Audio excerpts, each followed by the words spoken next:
ओशो हमसे आग्रह करते हैं कि मानो मत जानो। ओशो जैसा व्यक्ति वो कह रहा है कि मैं अज्ञानी हूँ। सन 1971 में उन्होंने खुद को भगवान घोषित कर दिया। तो ओशो का मतलब है जिसको ओशनिक एक्सपीरियंस हुआ, बूंद सागर में समा गई। रजनीशपुरम, वहाँ पर न्यूड क्लब था। जी था। ड्रग्स के आरोप लगे, सेक्स के आरोप लगे। बकवास। मुझे ये सेक्रेटरी वाला रिश्ता समझाइए, क्या है? कुछ लोग तो यहाँ तक कहने लगे कि ये रजनीशपुरम नहीं है, ये शीलापुरम है। शीला कांटेदार पेड़ थे। जी। मोरारजी देसाई उनके सख्त दुश्मन थे। कह रहे हैं कि हिंदुस्तान की सरकार ओशो की दुश्मन थी। सुन सको तो सुनो, थोड़ी देर और पुकारूंगा, फिर मैं चला जाऊंगा।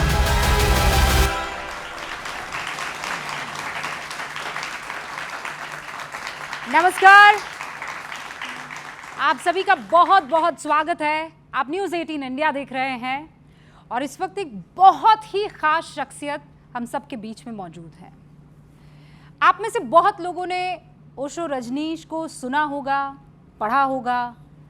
आप में से कई लोग हैं जो उन्हें फॉलो करते होंगे और कई ऐसे लोग हैं जो उनकी मिस्ट्री को, उनके रहस्यों को, जो उनसे जुड़ी बातें थी, जो उनसे जुड़ी कंट्रोवर्सीज थी, उनको समझने के लिए खूब सारी डॉक्यूमेंट्रीज भी देख रहे होंगे, क्योंकि वो आपको इंट्रीग करती है। ऐसा महसूस होता है जैसे आप उन्हें जानते हैं और जानना चाहते हैं। ओशो वो शख्सियत थी जिनकी पैदाइश मध्य प्रदेश में, हिंदुस्तान के दिल में हुई और उसके बाद अमेरिका से लेकर न जाने कितने मुल्कों में उनकी वाणी ने, उनके शब्दों ने, उनके थॉट्स ने तहलका मचा दिया। ऐसा कि कोई देश उनको अपनी ज़मीन पर रखने को राज़ी ना हो रहा था। ऐसा कि अमेरिका एक वक्त पर उनसे डरने लग गया था। ऐसा कि वॉशिंगटन डीसी से ज़्यादा बड़ा एक इलाका उन्होंने ऐसा बना दिया, एक दुनिया ऐसी बना दी कि वहाँ के प्रेसिडेंट को और वहाँ के पूरे सिस्टम को ये लगने लगा था कि ओशो ख़तरनाक है। अब ये सारी बातें आज मैं आपके सामने इसलिए कह रही हूँ, दोहरा रही हूँ, क्योंकि हम एक ऐसे शख्स से टकराए हैं जो ओशो के सगे भाई हैं, जिन्होंने ओशो को जिया है, जिन्होंने ओशो को भाई के रूप में देखा है, भगवान के रूप में देखा है, आचार्य के रूप में देखा है, प्रोफेसर के रूप में देखा है, उन्हें घर में लुंगी में घूमते हुए देखा है, उन्हें खादी पहनते हुए देखा है, उन्हें हर तरीके की कंट्रोवर्सी से गुजर के निकलते हुए देखा है। और आज वो शख्स हमारे बीच मौजूद हैं, स्वामी शैलेंद्र जी। जोरदार तालियों से इनका स्वागत कीजिए।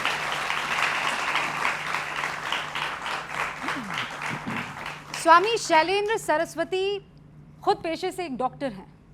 स्वामी जी, बहुत बहुत स्वागत है आपका। हूँ नहीं था डॉक्टर। अब था? भूतपूर्व डॉक्टर कह सकते। मतलब आप प्रैक्टिस नहीं करते हैं? करीब 25 साल से। अब आप प्रैक्टिस नहीं करते हैं, लेकिन डॉक्टरी आपने की है। जी, करीब 12 साल मैंने जॉब भी किया है हॉस्पिटल में। आप ओशो ही की तरह दिखते भी हैं। भाई भाई एक से तो लगेंगे। तो ये हमेशा से ऐसे थे आप, या अचानक आपको एहसास हुआ कि नहीं, अब एक और ओशो की जरूरत है इस देश में? देखिए, ओशो तो ओशो है, उनका कोई रिप्लेसमेंट तो हो नहीं सकता, है ना। मैं उनका शिष्य हूँ, भाई हूँ, एक संयोग की बात है। मुख्य रूप से मैं उनका शिष्य हूँ और उनके विचार आज की दुनिया की और भविष्य की भी ज़रूरत है ना। तो मैं उनके विचारों के प्रसार के कार्य में लगा हूँ पिछले 25 सालों से, इसलिए मैंने कहा डॉक्टर पहले था, अब नहीं हूँ। बड़ा इत्तेफाक है, 25 सालों से आप उनके विचारों को बढ़ाने में लगे हैं और आजकल आप बड़े चर्चा में। 24 साल उनसे छोटे हैं जी। तो उनके साथ कितना वक्त आपने बिताया? उनके अंतिम समय तक, सन 1990 में, वहाँ तक मैं उनके साथ ही रहा हूँ। मेडिकल कॉलेज से पढ़ाई करने के तुरंत बाद में आश्रम में आ गया था और तब से आश्रमवासी ही रहा। तो आप ओशो को क्या पुकारते थे? पहले हम उनको बड़े भैया कह के पुकारते थे। हाँ। फिर आचार्य जी, फिर भगवान कह के पुकारने लगे, है ना। और बाद में उन्होंने अपना नाम ड्रॉप कर दिया, छोड़ ही दिया। ये भाई से भगवान वाला सफ़र कितना लंबा था? मतलब बड़े भैया से आप भगवान का दर्जा दे दे, वो कैसे हुआ? मेरे बचपन से ही, चूँकि जब मैं समझो 7-8 साल का हुआ, कुछ समझने लायक, तब तक वो 35-36 साल के हो चुके थे, विश्वविख्यात हो चुके थे। उनकी सैकड़ों किताबें छप चुकी थीं, विभिन्न भाषाओं में अनुवादित होने लगी थीं। उनके प्रवचन सुनता था। जब वो घर आते थे तो मैं देखता था कि उनके साथ ही और 20-25 लोग आ गए और गोष्ठी शुरू हो गई, चर्चा शुरू हो गई, कोई सवाल पूछ रहा है, समझा रहे हैं। तो मैं भी छोटा बच्चा बैठ के बीच में सुन रहा हूँ, तो बड़ी बड़ी बातें तो समझ में नहीं आती थी। बीच बीच में मुल्ला नसरुद्दीन का चुटकुला आता था, हंसी मजाक की कोई बात, कोई कहानी, कोई प्रेरक प्रसंग आता था, वो पकड़ में आता था। तो वहाँ से यह स्पष्ट लगने लगा था उस 7-8 साल की उम्र से कि ये सिर्फ मेरे भाई ही नहीं हैं, कुछ और भी हैं। अब उसको हम नाम तो नहीं दे पाते थे क्या हैं, बट समबडी स्पेशल, ये एहसास उस छोटी उम्र में होने लगा था। और जब मैं बहुत पहला ध्यान शिविर ओशो ने जो लगाया था जबलपुर के एग्रीकल्चर कॉलेज में, वो मुझे अटेंड करने का सौभाग्य मिला। तो प्रवचन में वो क्या कह रहे थे वह समझ तो मैं नहीं आता था, लेकिन वो जो ध्यान कराते थे कि रिलैक्स हो जाओ, शिथिल हो रहे हो, सांस धीमी हो रही है, मन शांत हो रहा है, स्वीकार भाव में डूब जाओ। फिर कहते थे अब सुनो, केवल सुनो, और सुनते सुनते अद्भुत शांति और आनंद की अवस्था निर्मित हो जाती। वो मैंने ग्रैस्प कर लिया उस उम्र में। क्या उम्र रही होगी आपकी? ये मैंने स्कूल ज्वाइन किया उसके जस्ट पहले था, मैंने 1962 की बात है। आपने भी स्कूल 10 साल की उम्र के बाद किया? अच्छा, बहुत कम लोग जानते हैं ओशो जो है 10 साल तक तो स्कूल ही नहीं गए। He was a free soul, मतलब जो इच्छा है वो करते थे, जैसा चाहते थे वैसा करते थे। 10 साल के बाद उनको एडमिशन हुआ था। जी, मैं मतलब 7 10 साल साल में। तक नाम भी नहीं था। क्या पुकारते थे उनको? उनको राजा कह के पुकारते थे 10 साल तक। हाँ, ये राजा। राजा। अच्छा। और राजा की तरह वो हमेशा रहे, है ना। बाद में उनके नाम का भी एक किस्सा है, वो भी आपको बता दूं। जब स्कूल में दाखिला का समय आया, हमारे पिताजी कहते थे कि बचपन जो है खेलने कूदने के लिए है, तो पढ़ने की कोई जल्दी नहीं है। तो आपके पिताजी क्या करते थे? मेरे पिताजी कपड़े की दुकान करते थे, व्यापारी थे। व्यापारी थे। हाँ, तो वो चाहते थे कि हमारे बच्चे खेलें कूदें, मजा मौज करें, है ना। जब समय आएगा पढ़ाई का तब, तो 10 साल को वो मानते थे कि सही समय है स्कूल जाने का। तो ओशो ने एक अजीब बात कही कि अब वहाँ पे एक नाम लिखाया जाएगा। अभी तक तो घरेलू नाम चल रहा था राजा। उन्होंने कहा मेरा ऐसा नाम रखो जो आज तक किसी का ना रहा हो। अच्छा। अब ऐसा नाम कहाँ से आए? अक्सर जो नाम रखे जाते हैं, है ना, हिंदुओं में जो नाम रखे जाते हैं वो देवी देवताओं के नाम होते हैं। मुसलमानों में जो नाम रखे जाते हैं वो अल्लाह के ही विविध नाम होते हैं। ठीक इसी प्रकार जैनों में जैन धर्म से संबंधित कुछ नाम होते हैं। ओशो ने कहा बिल्कुल नया शब्द होना चाहिए जो डिक्शनरी में ना हो। तो मेरे चाचा जी हैं, वो कवि हैं, साहित्यकार हैं, काफ़ी किताबें उन्होंने लिखी हुई हैं।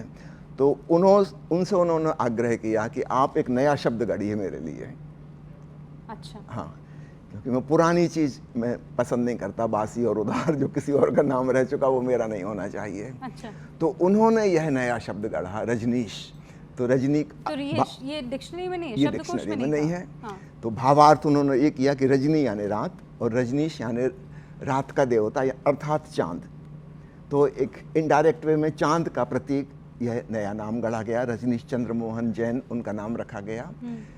उन्होंने फिर बार बार अपने नाम परिवर्तित की। सबसे पहले उन्होंने जैन शब्द हटा दिया प्राइमरी स्कूल के बाद कि मैं किसी धर्म का नहीं हूँ। रजनीश चंद्र मोहन जैन।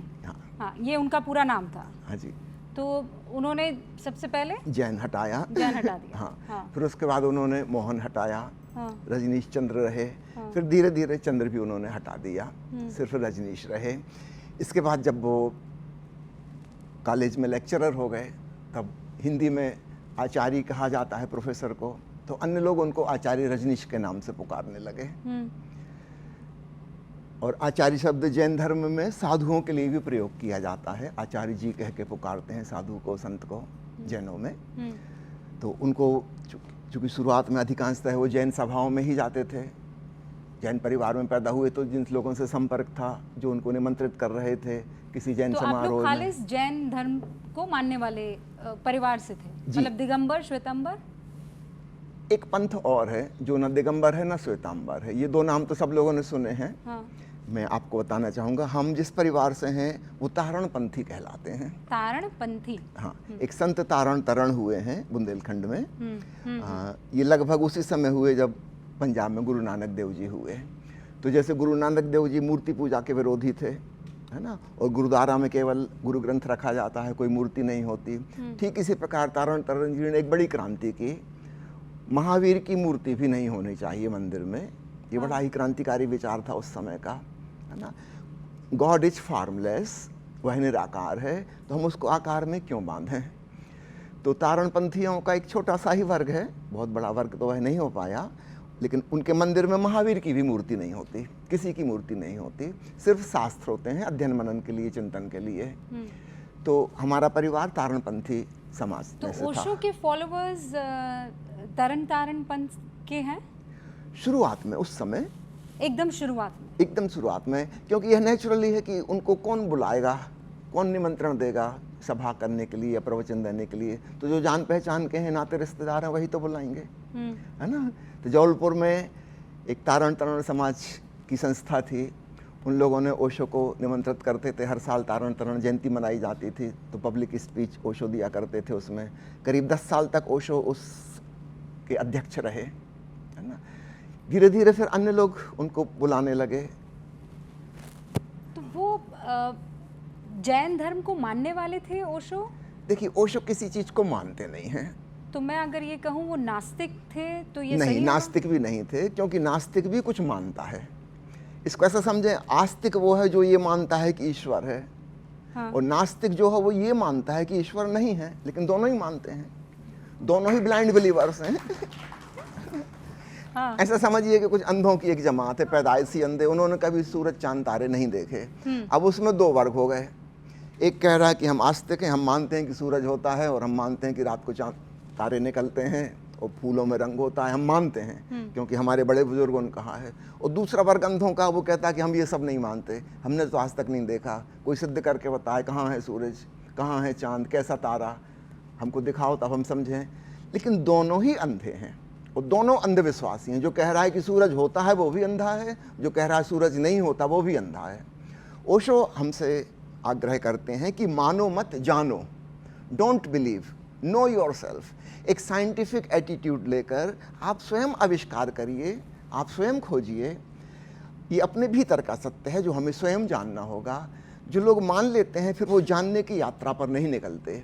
क्या मैं ये दुस्साहस कर सकती हूँ कहने में कि ओशो अहंकारी हो गए थे? वो किसी में विश्वास नहीं रखते थे, वो केवल अपने में विश्वास रखते थे। इसको अहंकारी नहीं कहते। कि आप एक वैज्ञानिक को अहंकारी कहते हैं जो कुछ खोजबीन कर रहा है, रिसर्च कर रहा है, जीवन के नियम का पता चला रहा है ना। वह बहुत विनम्र व्यक्ति है, वो कह रहा है कि भाई मैं अज्ञानी हूँ, है ना। जो आस्तिक और नास्तिक हैं, इन्होंने एक झूठे ज्ञान को पकड़ लिया है। ओशो जैसा व्यक्ति वो कह रहा है कि मैं अज्ञानी हूँ, एग्नोस्टिक। आस्तिक नास्तिक की कोटि में नहीं आते। I don't know and I want to know. तो अहंकारी तो वो आस्तिक और नास्तिक हैं, वो इगोइस्टिक हैं। वो कह रहे हैं कि जो मैं जानता हूँ वो सच है और दूसरे लोग गलत हैं। ओशो कह रहे हैं मुझे पता ही नहीं है सच क्या है, और मैं इसकी खोजबीन करूँगा, पता लगाऊंगा। जब पता लग जाएगा तब मैं बताऊंगा, अभी तो मुझे नहीं पता। पर 1971 सन 1971 में उन्होंने खुद को भगवान घोषित कर दिया था, ये सच है कि नहीं? जी, ऐसा नहीं है, घोषित कर दिया वाली बात नहीं है। हाँ। जैसे मैंने कहा कि जब वो कॉलेज में प्रोफेसर हो गए यूनिवर्सिटी के, तो अन्य लोग उनको आचार्य कह के पुकारने लगे। आचार्य का मतलब होता है प्रोफेसर हिंदी भाषा में, है ना। जब उन्होंने आचार्य पद से इस्तीफा दे दिया, अब आचार्य शब्द उनके लिए लागू नहीं होता, है ना। तब तक उनके शिष्यगण खूब इकट्ठे हो गए, भक्त उनके बहुत हो गए। और भक्तों ने उनको कहा कि हम आपको नया संबोधन देना चाहते हैं, हम आपको भगवान कह के पुकारना चाहते हैं। भक्तों से रिश्ता भी, पहले मैं चाहती हूँ आप ये बात कंप्लीट कर दें, फिर मैं आगे। ये जो संबोधन है ये हमेशा दूसरे के द्वारा दिए जाते हैं, है ना। एक स्त्री का विवाह हो गया, अब उसका पति उसको पत्नी कह के पुकारता है, तो पत्नी उसका नाम नहीं है, एक रिश्ता है ना। कोई किसी का बेटा है, वो बेटा कह के पुकार रहा है, बेटा उसका नाम नहीं है, बेटा एक रिश्ता, एक पर्टिकुलर रेफरेंस में उसको बेटा कहा जा रहा है। ठीक ऐसे ही आचार्य उनको कहा जा रहा था एक रेफरेंस में, जब वो प्रोफेसर का रोल निभा रहे थे। फिर वह भूमिका उन्होंने निभानी बंद कर दी, और तब जो लोग उनके आसपास थे वो उनके शिष्य थे, अब विद्यार्थी नहीं थे ये। तो विद्यार्थी और आचार्य का रिश्ता होता है, स्टूडेंट एंड टीचर। क्या ये बात सच नहीं है स्वामी जी कि उन्होंने कहा था कि अब मैं वापस अवतरित नहीं होऊंगा, किसी और शरीर को अब मैं उसमें नहीं समाऊंगा, दिस इज इट? खत्म। जी, ये सच है? ये बिल्कुल सच है। इस संबंध में भी दो अलग अलग बातें हैं, उनके दो स्टेटमेंट हैं। एक है सन 1968-69 के लगभग समय का, जब किसी ने पूछा कि क्या आप दोबारा जन्म लेंगे।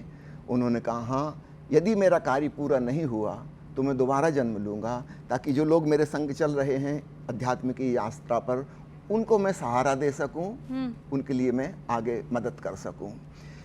फिर दूसरी बार करीब 15 साल बाद यही सवाल दोबारा किसी ने पूछा कि भगवान क्या आप दोबारा आएंगे इस धरती पर।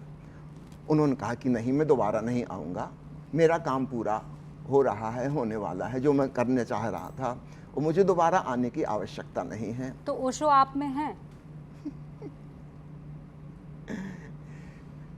ये सवाल का उत्तर देने के लिए मुझे थोड़ा सा विस्तार में जाना होगा, फिर इसका उत्तर मिल जाएगा। ओशो का मतलब होता है ऐसा व्यक्ति जिसको ओशियनिक एक्सपीरियंस हुआ, सागरीय अनुभव। जैसे कोई छोटी सी सरिता एक सागर में समा गई। अब वो अलग से तो सरिता नहीं बची, पहले उसका एक नाम था गंगा, यमुना, ब्रह्मपुत्र, मेजान, वटेवर। अब उसका नाम तो नहीं रहा, पानी तो है लेकिन अब नदी नहीं है, वह पानी स्वयं ही समुद्र हो गया, पूरा समुद्र हो गया। निश्चित रूप से इस समुद्र में से फिर भाप उड़ेगी, फिर मानसून के बादल होंगे, फिर दूर पहाड़ों पर जाके बरसेंगे, फिर झरने बनेंगे, फिर नदियाँ बनेंगी, फिर पानी होगा। लेकिन अब हम ये नहीं कह सकते कि गंगा का पानी है जो बादलों से बरस रहा है, कि अमेज़न रिवर का पानी है ना, वो आइडेंटिटी तो खत्म हो गई। तो ओशो विराजमान है, जो भी व्यक्ति ध्यान में डूबता है, उनके मार्ग पर चल रहा है, उसके भीतर मौजूद हैं, लेकिन उस रूप में नहीं, है ना। अब ये मानसून का बादल है, हम ये लेवल नहीं लगा सकते किस नदी का पानी इसमें है, ये तो सागर का पानी है। तो ओशो का मतलब है जिसको ओशनिक एक्सपीरियंस हुआ, बूंद सागर में समा गई। कबीर साहब का एक प्यारा वचन है, आप लोगों ने सुना होगा कि हेरत हेरत हे सखी रहा कबीर हेराए, और बूंद समानी समुद्र में सोकत हेरी जाए। खोजते खोजते खोजने वाला ही खो गया, जैसे बूंद समुद्र में समा गई और खुद सागर हो गई। तो ठीक ऐसे ही व्यक्ति मिट जाता है, समष्टि हो जाता है, अहम खो जाता है, ब्रह्म ही शेष बचता है। लेकिन वह तो सर्वत्र विराजमान है, सबके भीतर मौजूद है। तो जो भी उनको महसूस करना चाहे वो महसूस कर सकता है। Now he is omni present, है ना। तो इस रूप में वो हमारे भीतर विराजमान है, हमारे बाहर भी विराजमान है, लेकिन वो नाम रूप व्यक्तित्व तो वो चीज नहीं। तो ओशो की मृत्यु जो हुई वो समय से पहले हो गई, आपको ऐसा लगता है? जी या नहीं, उनको इस बात का एहसास हो गया था? खूब अच्छे से एहसास था उनको, एहसास हो गया। जी। मैं आपको कोटेशन बता देता हूँ कहाँ उन्होंने क्या कहा है। सन 1969 में उन्होंने एक प्रवचन माला दी जिसका टाइटल है मैं मृत्यु सिखाता हूँ, आई टीच डेथ, है ना। ये ध्यान शिविर था हफ्ते भर का, और इसमें उन्होंने एक घटना बताई पहले ही प्रवचन में कि जब मैं एमए पढ़ रहा था सागर विश्वविद्यालय में, तो रात को मैं एक पेड़ के ऊपर बैठकर ध्यान किया करता था। रात के सन्नाटे में वहाँ खूब अच्छा ध्यान होता था, कोई शोरगुल नहीं, आवाज़ नहीं, पहाड़ी पर एक पेड़ था। एक रात ऐसा हुआ कि अचानक मेरा शरीर नीचे गिर गया और मैं ऊपर से देख ही रहा हूँ।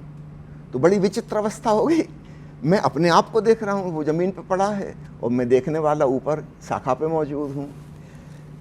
ये क्या हुआ, कैसे हुआ, एक रहस्यमय घटना घटी। अब क्या किया जाए ये भी नहीं पता, इसके बारे में कोई जानकारी नहीं थी। इंतज़ार कर रहे हैं।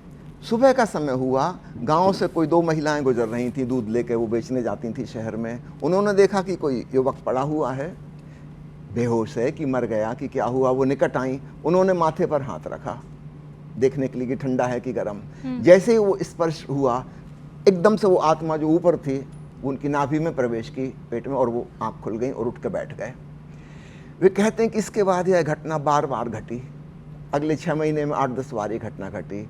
और एक और विचित्र बात हुई कि मेरे सीने के बाल सफ़ेद होने लगे, सिर के बहुत बाल झड़ गए।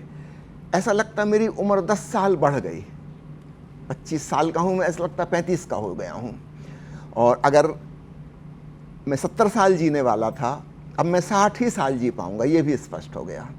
ये बात उन्होंने 1969 में कही है कि अगर मैं 70 साल जीता, एक एवरेज एज होती है एक डीएनए से जो चली आ रही है माता पिता से, अगर मैं 70 साल जीता तो अब 60 ही साल जी पाऊँगा।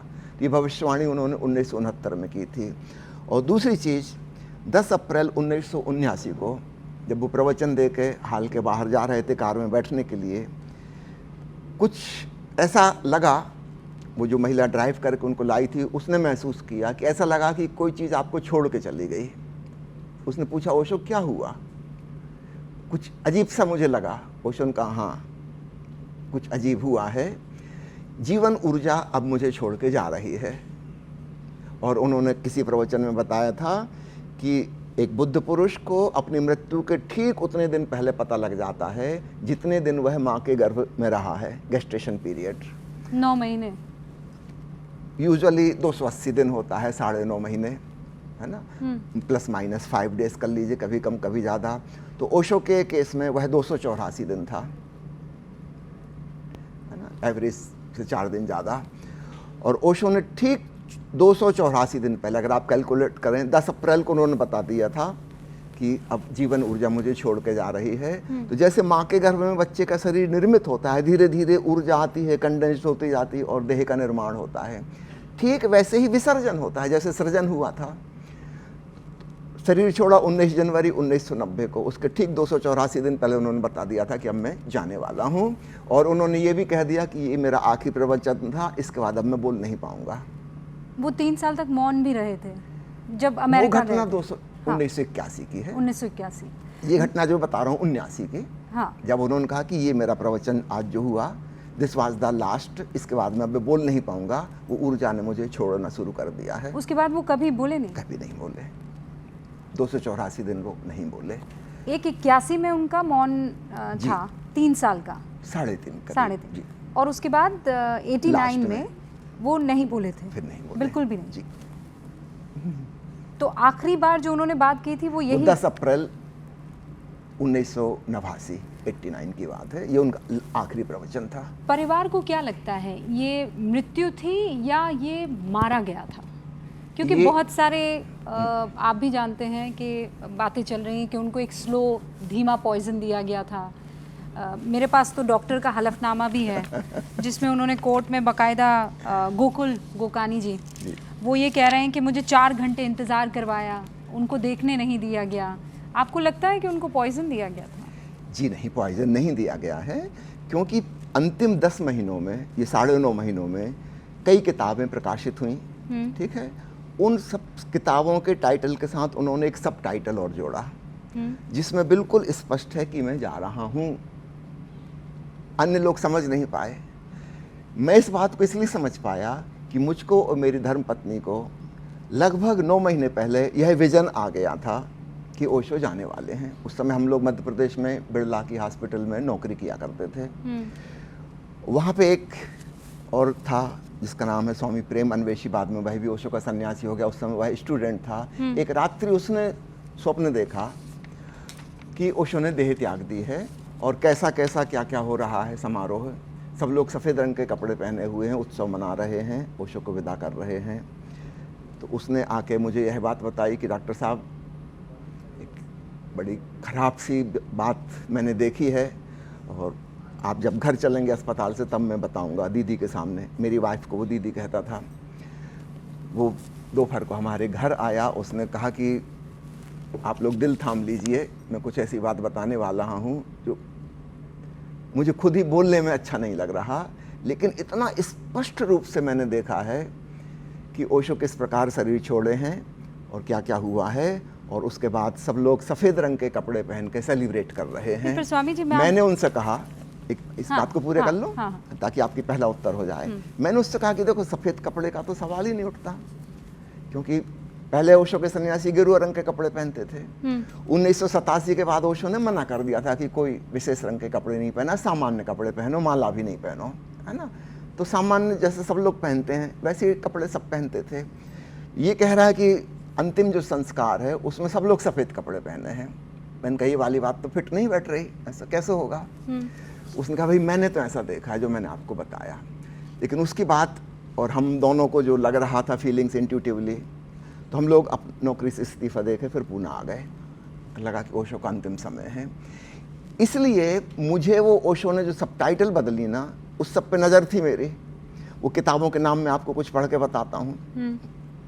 मान लो एक किताब है एक ओंकार सतनाम, उसका सब टाइटल ओशो ने रखा, एक गीत और गा लूं तो चलूं। किताब का नाम है पथ के प्रदीप, सब टाइटल है जला तो दिए हैं जलाए रखना। किताब का नाम है क्रांति बीज, सब टाइटल है मैं तो बो चला तुम देखना कि बीज बीज ही न रह जाए। एक किताब का सब टाइटल है कहूं तो किससे कहूं सुनता कौन है। एक किताब का टाइटल है चल हंसा उस देश, सब टाइटल है उसका देर हुई बहुत, already it is too late. 10 किताबों के शीर्षक में बिल्कुल साफ साफ है कि मैं जा रहा हूं। एक किताब का शीर्षक है सुन सको तो सुनो, थोड़ी देर और पुकारूंगा फिर मैं चला जाऊंगा। इतना बड़ा टाइटल किसी किताब का अनयूजुअल है, सुन सको तो सुनो, थोड़ी देर और पुकारूंगा फिर मैं चला जाऊंगा। अब इससे ज़्यादा क्लियर और क्या हो सकता है। तो अंतिम 10 महीनों में जो किताबें छपी हैं, है ना, उसकी पूरी लिस्ट मैं आपको बता सकता हूँ। और चूंकि हमको ऑलरेडी ये बात पता थी, और जब हम पूर्ण आश्रम जाके रहने लगे और सितंबर के महीने में जब ये घोषणा हुई कि आज से सब लोग शाम को सफ़ेद रंग के वस्त्र पहनेंगे, तब आप सोच सकती मेरे हृदय पे क्या बीती होगी। मतलब ये ओशो ने कहा कि आज से वहाँ से संदेश आया। ओशो तो नहीं बोलते थे, लेकिन उनकी सेक्रेटरी ने आके बताया कि कल से सब लोग शाम को जब ओशो आते हैं उस समय सब लोग सफ़ेद रंग का गाउन पहनेंगे। ये सेक्रेटरी को लेकर भी बहुत सारी मिस्ट्री है। जितनी भी डॉक्यूमेंट पहले ये बात पूरी कर लूँ 2 मिनट और। हाँ, हाँ जी, नहीं तो फिर अधूरी छूट जाएगी। हाँ। तो ये बात तो हमको 6 महीने पहले से पता थी कि ओशो का अंतिम संस्कार में सब लोग सफ़ेद कपड़े पहने, लेकिन उस पर मन विश्वास करना नहीं चाह रहा था, है ना। लेकिन जब ये घोषणा हुई सितंबर 89 में कि कल से सब लोग श्वेत वस्त्र पहन के आएंगे, तब तो कंफर्म हो गया कि वो जो विजन आया था 6 महीने पहले वो बिल्कुल सही था, है ना। ओशो विदा होने वाले हैं। इसके बाद अंतिम 3 महीनों में अक्टूबर, नवंबर, दिसंबर और कुछ जनवरी का हिस्सा, ये वाली घोषणा वहाँ बुद्धा हाल में आके की जाती थी डॉक्टर के द्वारा या सेक्रेटरी के द्वारा कि ओशो कह रहे हैं कोई व्यक्ति एक मंत्र बहुत धीमी आवाज़ में बुदबुदा रहा है और उस मंत्र का घातक प्रभाव मेरे नाभि केंद्र पर पड़ रहा है। नाभि को वो जीवन का केंद्र कहते थे और वह मेरे लिए घातक है, मैं समाप्त हो जाऊंगा। उस व्यक्ति को ढूंढो वो कौन आवाज़ कर रहा है और उसको निवेदन करो कि यहाँ से वो जाए, वरना मैं जीवित नहीं रहूँगा। सोचिए हम लोग सब कितने तनाव में आ गए होंगे, हमको तो कोई आवाज़ नहीं सुनाई दे रही और ओशो कह रहे हैं कि कोई आवाज़ आ रही है, कोई व्यक्ति एक मंत्र बुदबुदा रहा है, उसको खोजो, बहुत धीमी आवाज़ है, गौर से सुनोगे तो सुनाई देगी। हम सब लोग काफ़ी परेशान होते थे। मैं जगह बदल बदल के बैठता था, शायद यहाँ नहीं हो, उस जगह हो, उस जगह हो, उस व्यक्ति को खोजें। ये आप अमेरिका की बात नहीं, पूना की बात कर रहे हैं जी, अच्छा, है ना, 89 और 90 की बात कर रहा हूँ। लेकिन हम उस आवाज़ को नहीं समझ पाए, नहीं सुन पाए, है ना।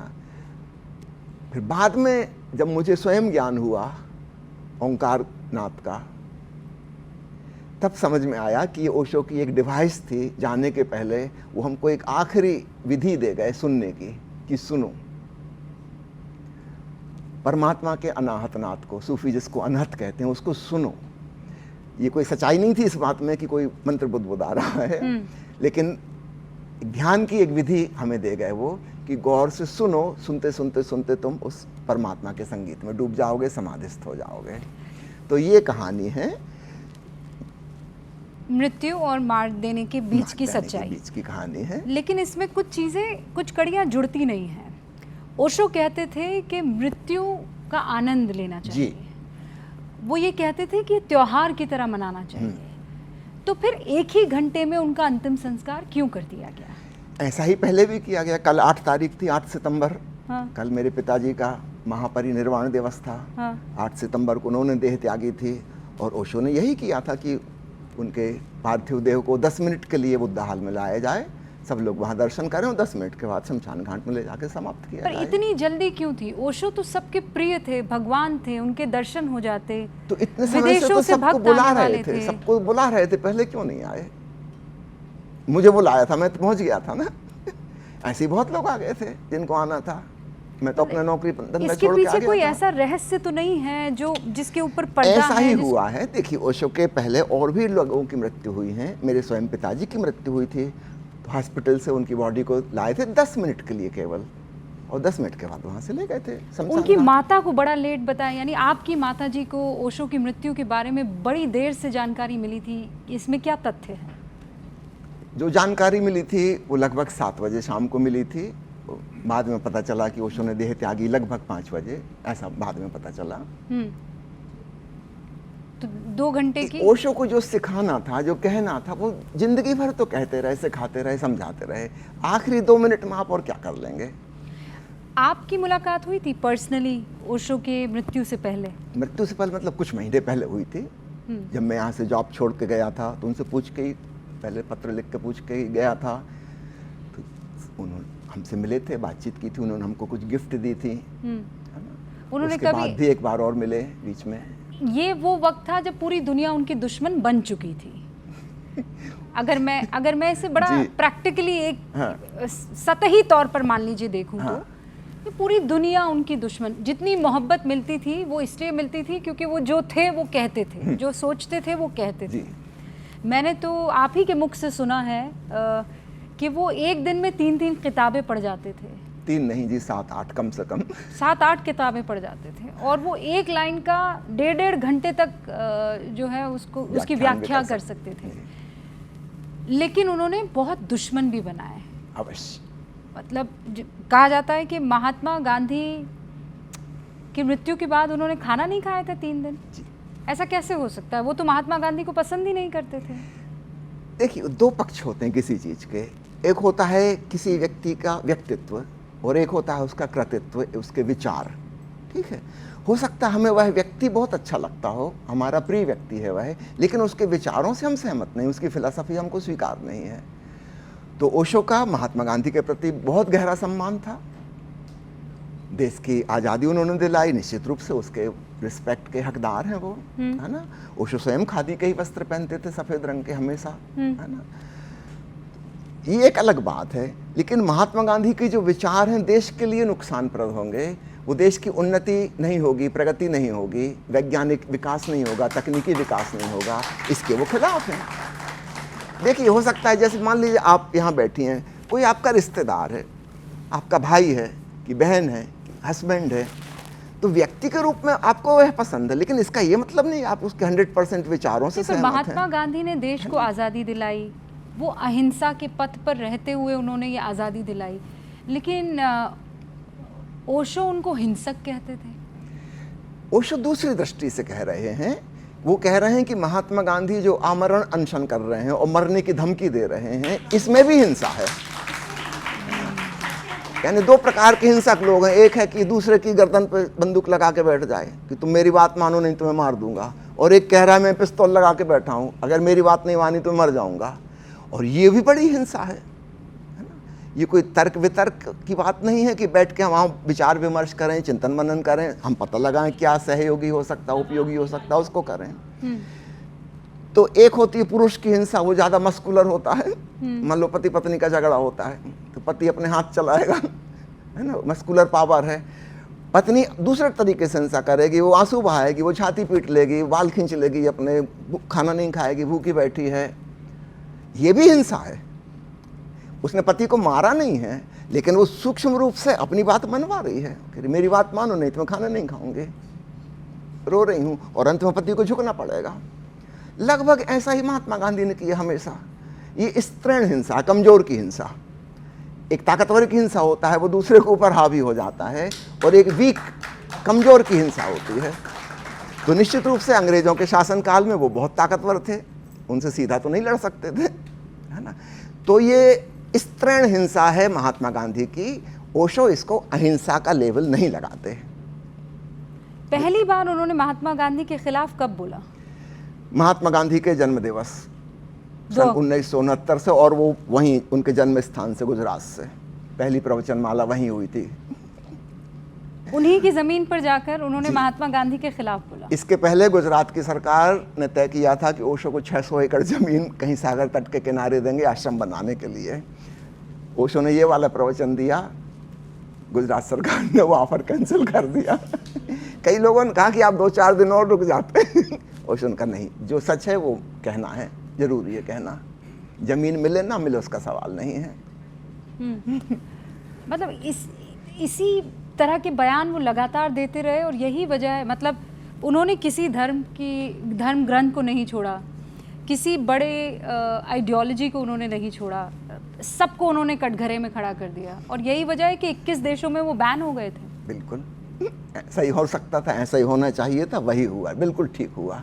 उनको इस बात की चिंता नहीं है कि मुझे कोई सम्मान देगा कि अपमान देगा, कोई ताली बजाएगा कि मुझे गोली मारेगा, है ना, इसकी उन्हें बिल्कुल चिंता नहीं है।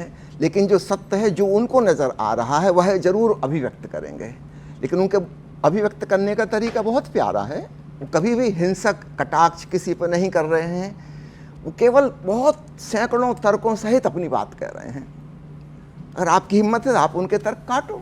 नहीं, पर वो ऐसी बातें कहते थे जो समाज का एक सहज व्यक्ति जो है वो उसे कबूल नहीं कर पाएगा।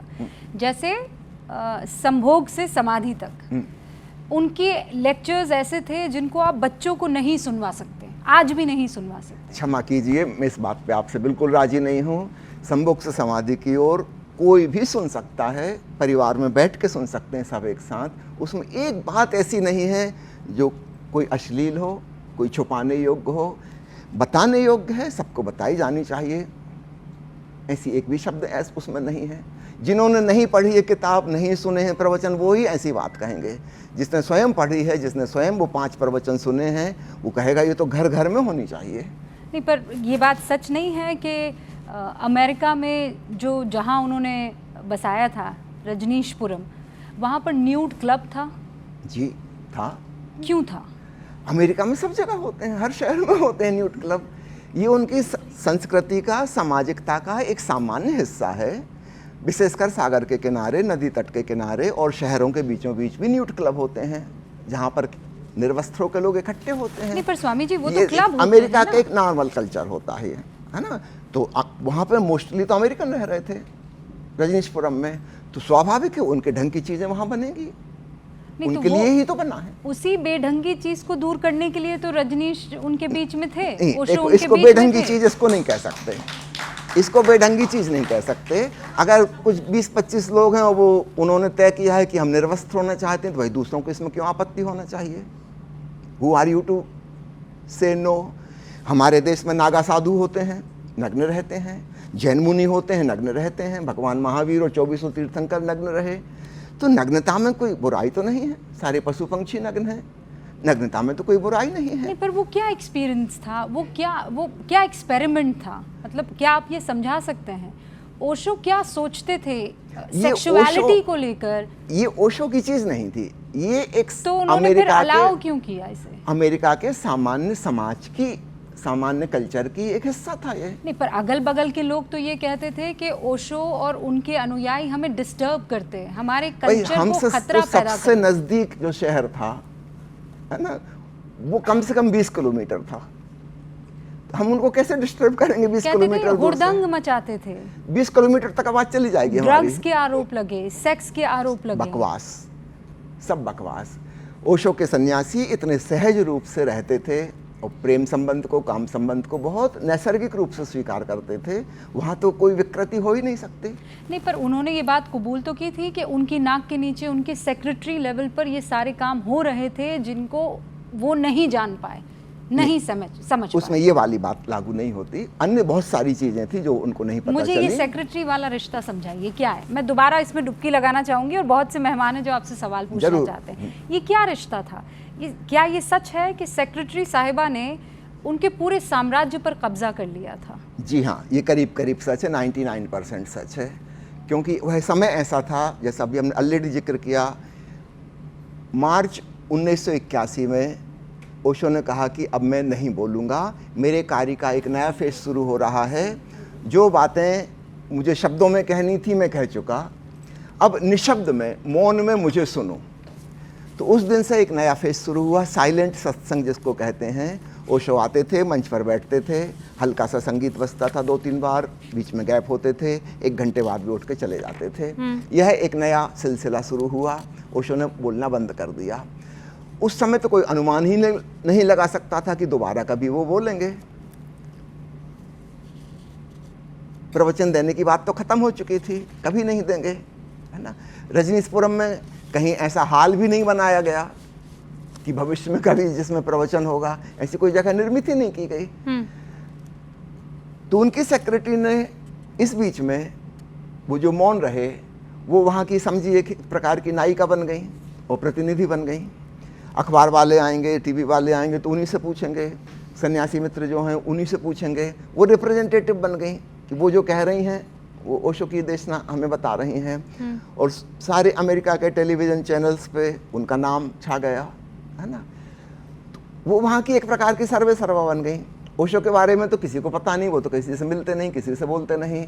लगभग 1 साल तक तो ऐसा भी रहा कि लोगों को ये भी शक था कि ओशो हैं भी कि नहीं, या हैं तो कहाँ हैं। तो क्या उस वक्त ओशो को ड्रग्स दिया जा रहा था? क्या ओशो पर काबू पाने के लिए कुछ चीज़ें की जा रही थी? जी नहीं, मैंने बताया ओशो ने अध्यात्म का एक बहुत गहरा प्रयोग कर रहे थे, मौन संवाद, silent communication with the disciples in meditation. ठीक है, तो बोलना उन्होंने बंद कर दिया। जब बोलना बंद कर दिया तो किसी से मिलने का तो कोई सवाल नहीं उठता था कि किसी से मिले जुलें।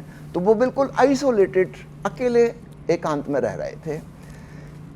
फिर उन्होंने शुरू किया ड्राइव बाय। ड्राइविंग के लिए वो निकलते थे, कोई 1 घंटा घूम फिर वापस लौटते थे। उस समय हम शिष्य लोग खड़े हो जाते थे सड़क के किनारे प्रणाम करने के लिए।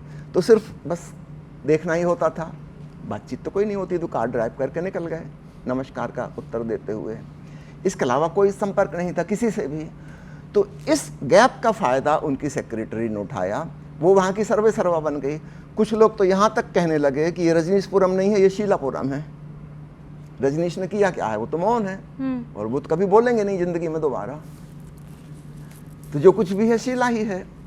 उस समय मुझे आता था जर्मन से एक मैगजीन प्रकाशित होती है, उन्होंने एक सर्वे किया था और उन्होंने घोषणा की थी 5 most powerful women in the world. उसमें इंदिरा गांधी भी थी और मानन शीला भी थी, 5 महिलाओं में सर्वाधिक शक्तिशाली। लोग तो सरेंडर थे ओशो के प्रति और उसका लाभ उठाया सेक्रेटरी ने।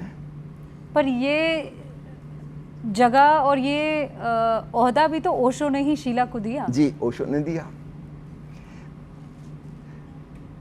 हर व्यक्ति के 2 पक्ष होते हैं, जैसे मैंने गांधी जी के बारे में कहा 2 पक्ष, है ना।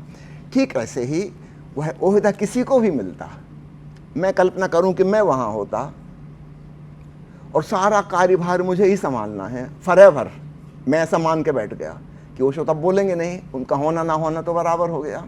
जब तक भी वो हैं मुझे ही सब कुछ संभालना है, मैं ही सर्वे सर्वा हूँ। मैं मन ही मन अहंकार से भर गया, घमंड आ गया। और फिर वैसे चमचे मिल जाते हैं उस घमंड को पूरा करने वाले। क्या शीला को रोका नहीं जा सकता था? क्या शीला कुछ ऐसा जानती थी जो ओशो दुनिया से छिपाने की कोशिश कर रहे थे? जी नहीं, ऐसा नहीं था, लेकिन शीला ने जरूर बहुत कुछ छिपाया जो ओशो को पता नहीं था।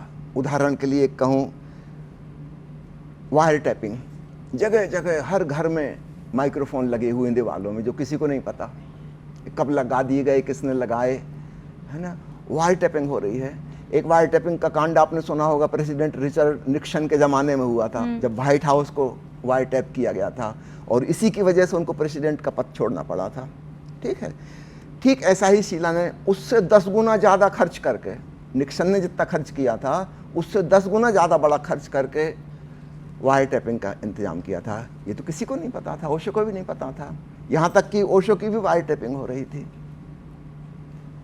उस कमरे में क्या हो रहा है वो भी रिकॉर्ड हो रहा था।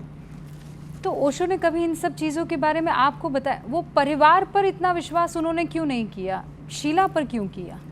देखिए, बाहर का काम करने के लिए एक बहिर्मुखी व्यक्ति की ज़रूरत होती है। ओशो स्वयं अंतर्मुखी हैं, वे तो ध्यान में समाधि में डूबे हुए हैं। परिवार में ऐसा कोई व्यक्ति नहीं था जो बहिर्मुखी हो, एक्सट्रोवर्ट किस्म का हो, है ना। हम सब लोग अध्यात्म की दिशा में जाने के लिए ओशो से जुड़े हैं। हमें ध्यानस्थ होना है, हमें समाधि में जाना है, हमें प्रभु को जानना है, वह हमारा मार्ग है। बाहर का काम करने के लिए, मैनेजमेंट और एडमिनिस्ट्रेशन चलाने के लिए एक एक्सट्रोवर्ट व्यक्ति चाहिए, ध्यानी आदमी नहीं चाहिए। आप इस बात को समझ रही हैं? ध्यानी व्यक्ति नहीं चाहिए। तो शीला उसमें फिट होती थी। तो शीला स्पिरिचुअल नहीं थी, मैनेजरियल थी। बिल्कुल स्पिरिचुअल बिल्कुल नहीं थी। उसने ओशो के प्रवचन तक नहीं सुने कभी। बैठती थी बिल्कुल सामने, जैसे ही ओशो आते प्रणाम करती और सिर सामने झुकाती। आप फोटो देख लीजिए, उस समय की वीडियो देख लीजिए। उसने सिर नीचे जमीन पर रखा और उसकी नींद लग जाती थी, तुरंत नींद लग जाती थी। हाँ, उसने ओशो का प्रवचन कभी सुना ही नहीं।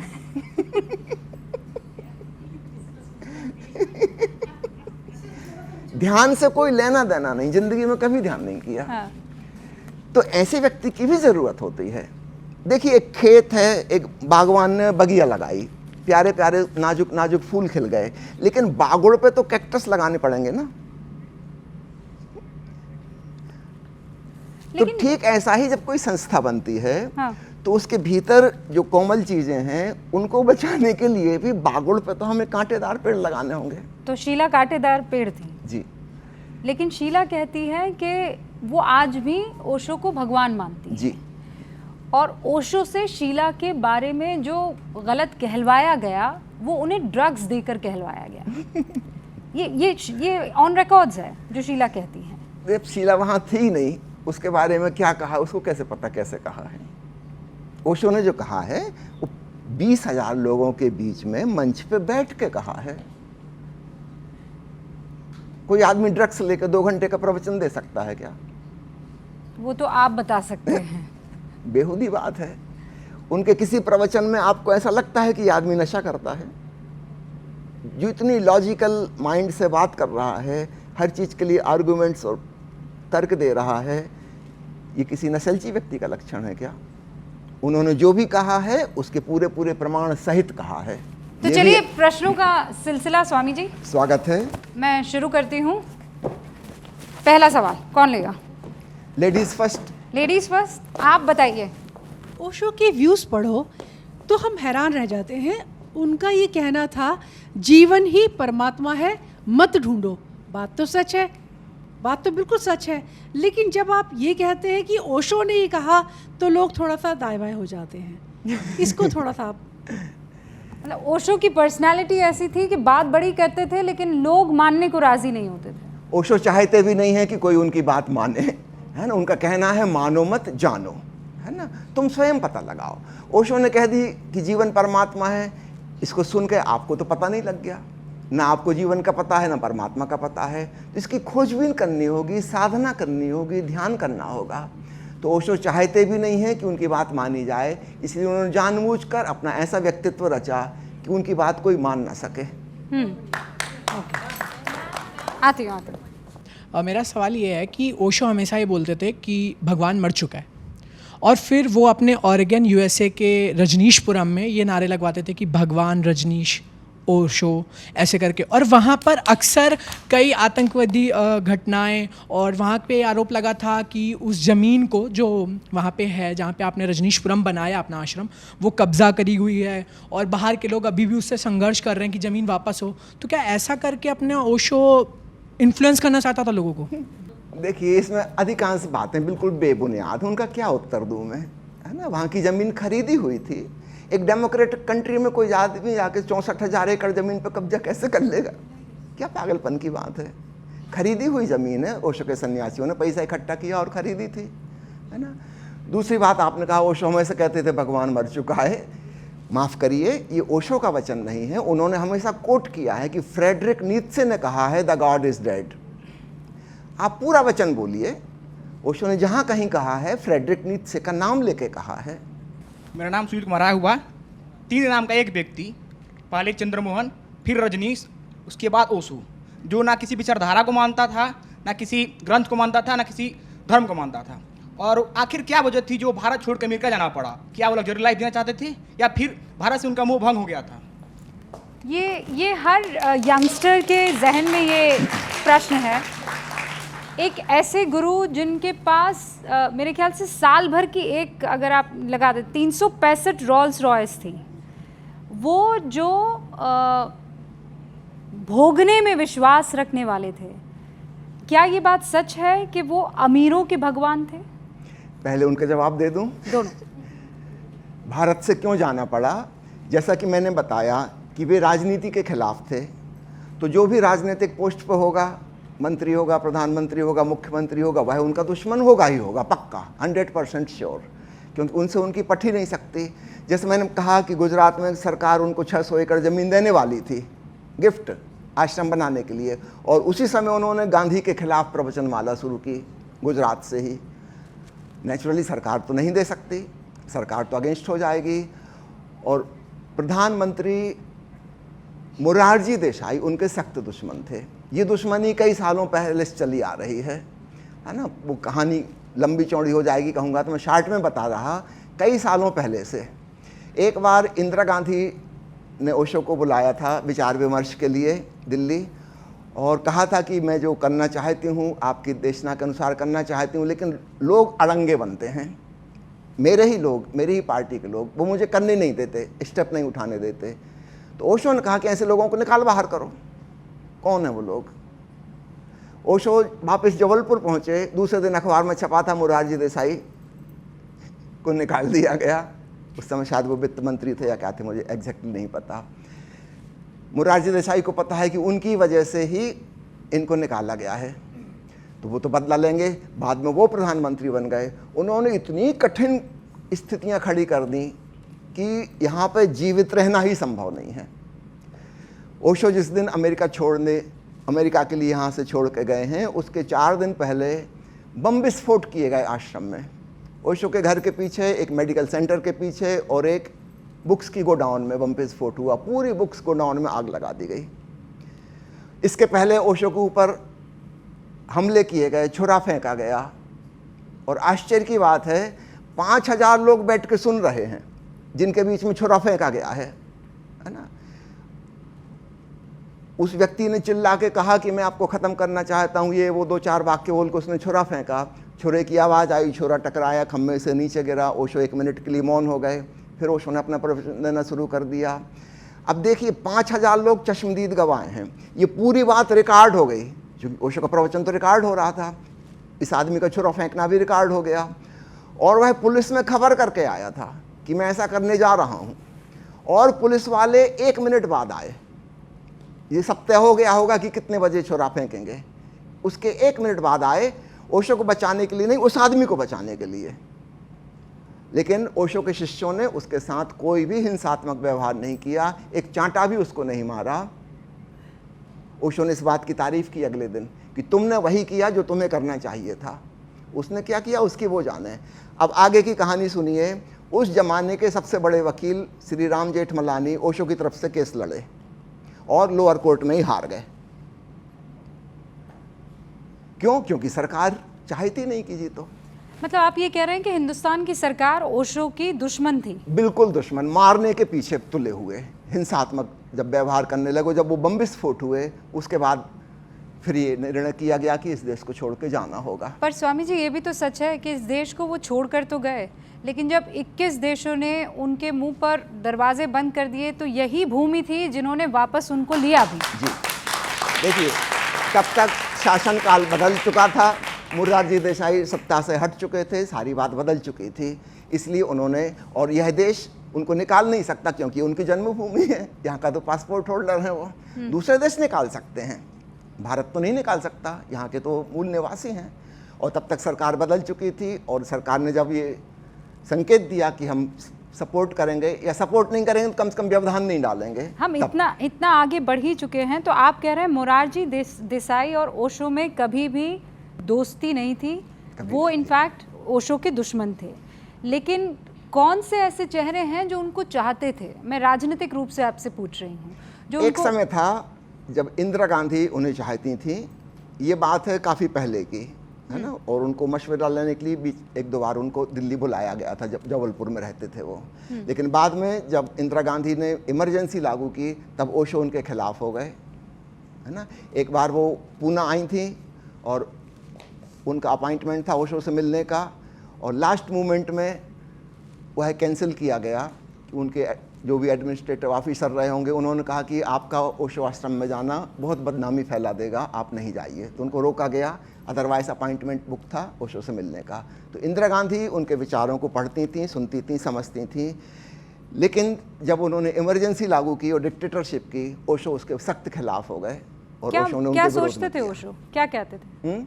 ओशो इमरजेंसी के बारे में क्या विचार रखते थे? ओशो कहते हैं कि आदमी की स्वतंत्रता उसका जन्म सिद्ध अधिकार है, और इमरजेंसी में एक डिक्टेटरशिप आ जाती है जहाँ कोई आपके ऊपर अपने विचार थोप रहा है, उसके अनुसार आप सबको जीना होगा।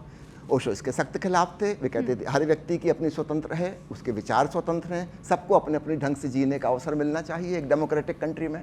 इंदिरा गांधी को कैसा नेता मानते थे?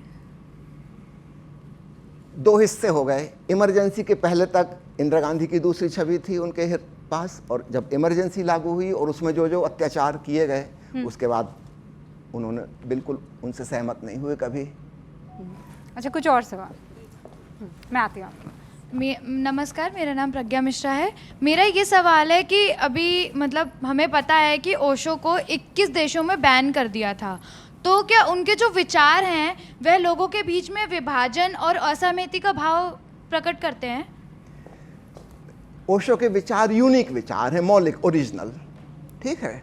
तो उसको कोई भी पसंद नहीं करता। जो भी रूढ़िवादी परंपरावादी लोग हैं, है ना, राजनीतिक सोच विचार वाले लोग हैं, अंधे धर्म अनुयायी हैं, जो सांप्रदायिक हैं, कट्टरवादी हैं, उनको वो विचार पसंद नहीं आएंगे। ये बात करीब करीब वैसे ही जैसे कोई वैज्ञानिक जब कोई नया आविष्कार करता है तो सब लोग उसका विरोध करते हैं। गैलीलियो को सजा दी गई थी, क्यों?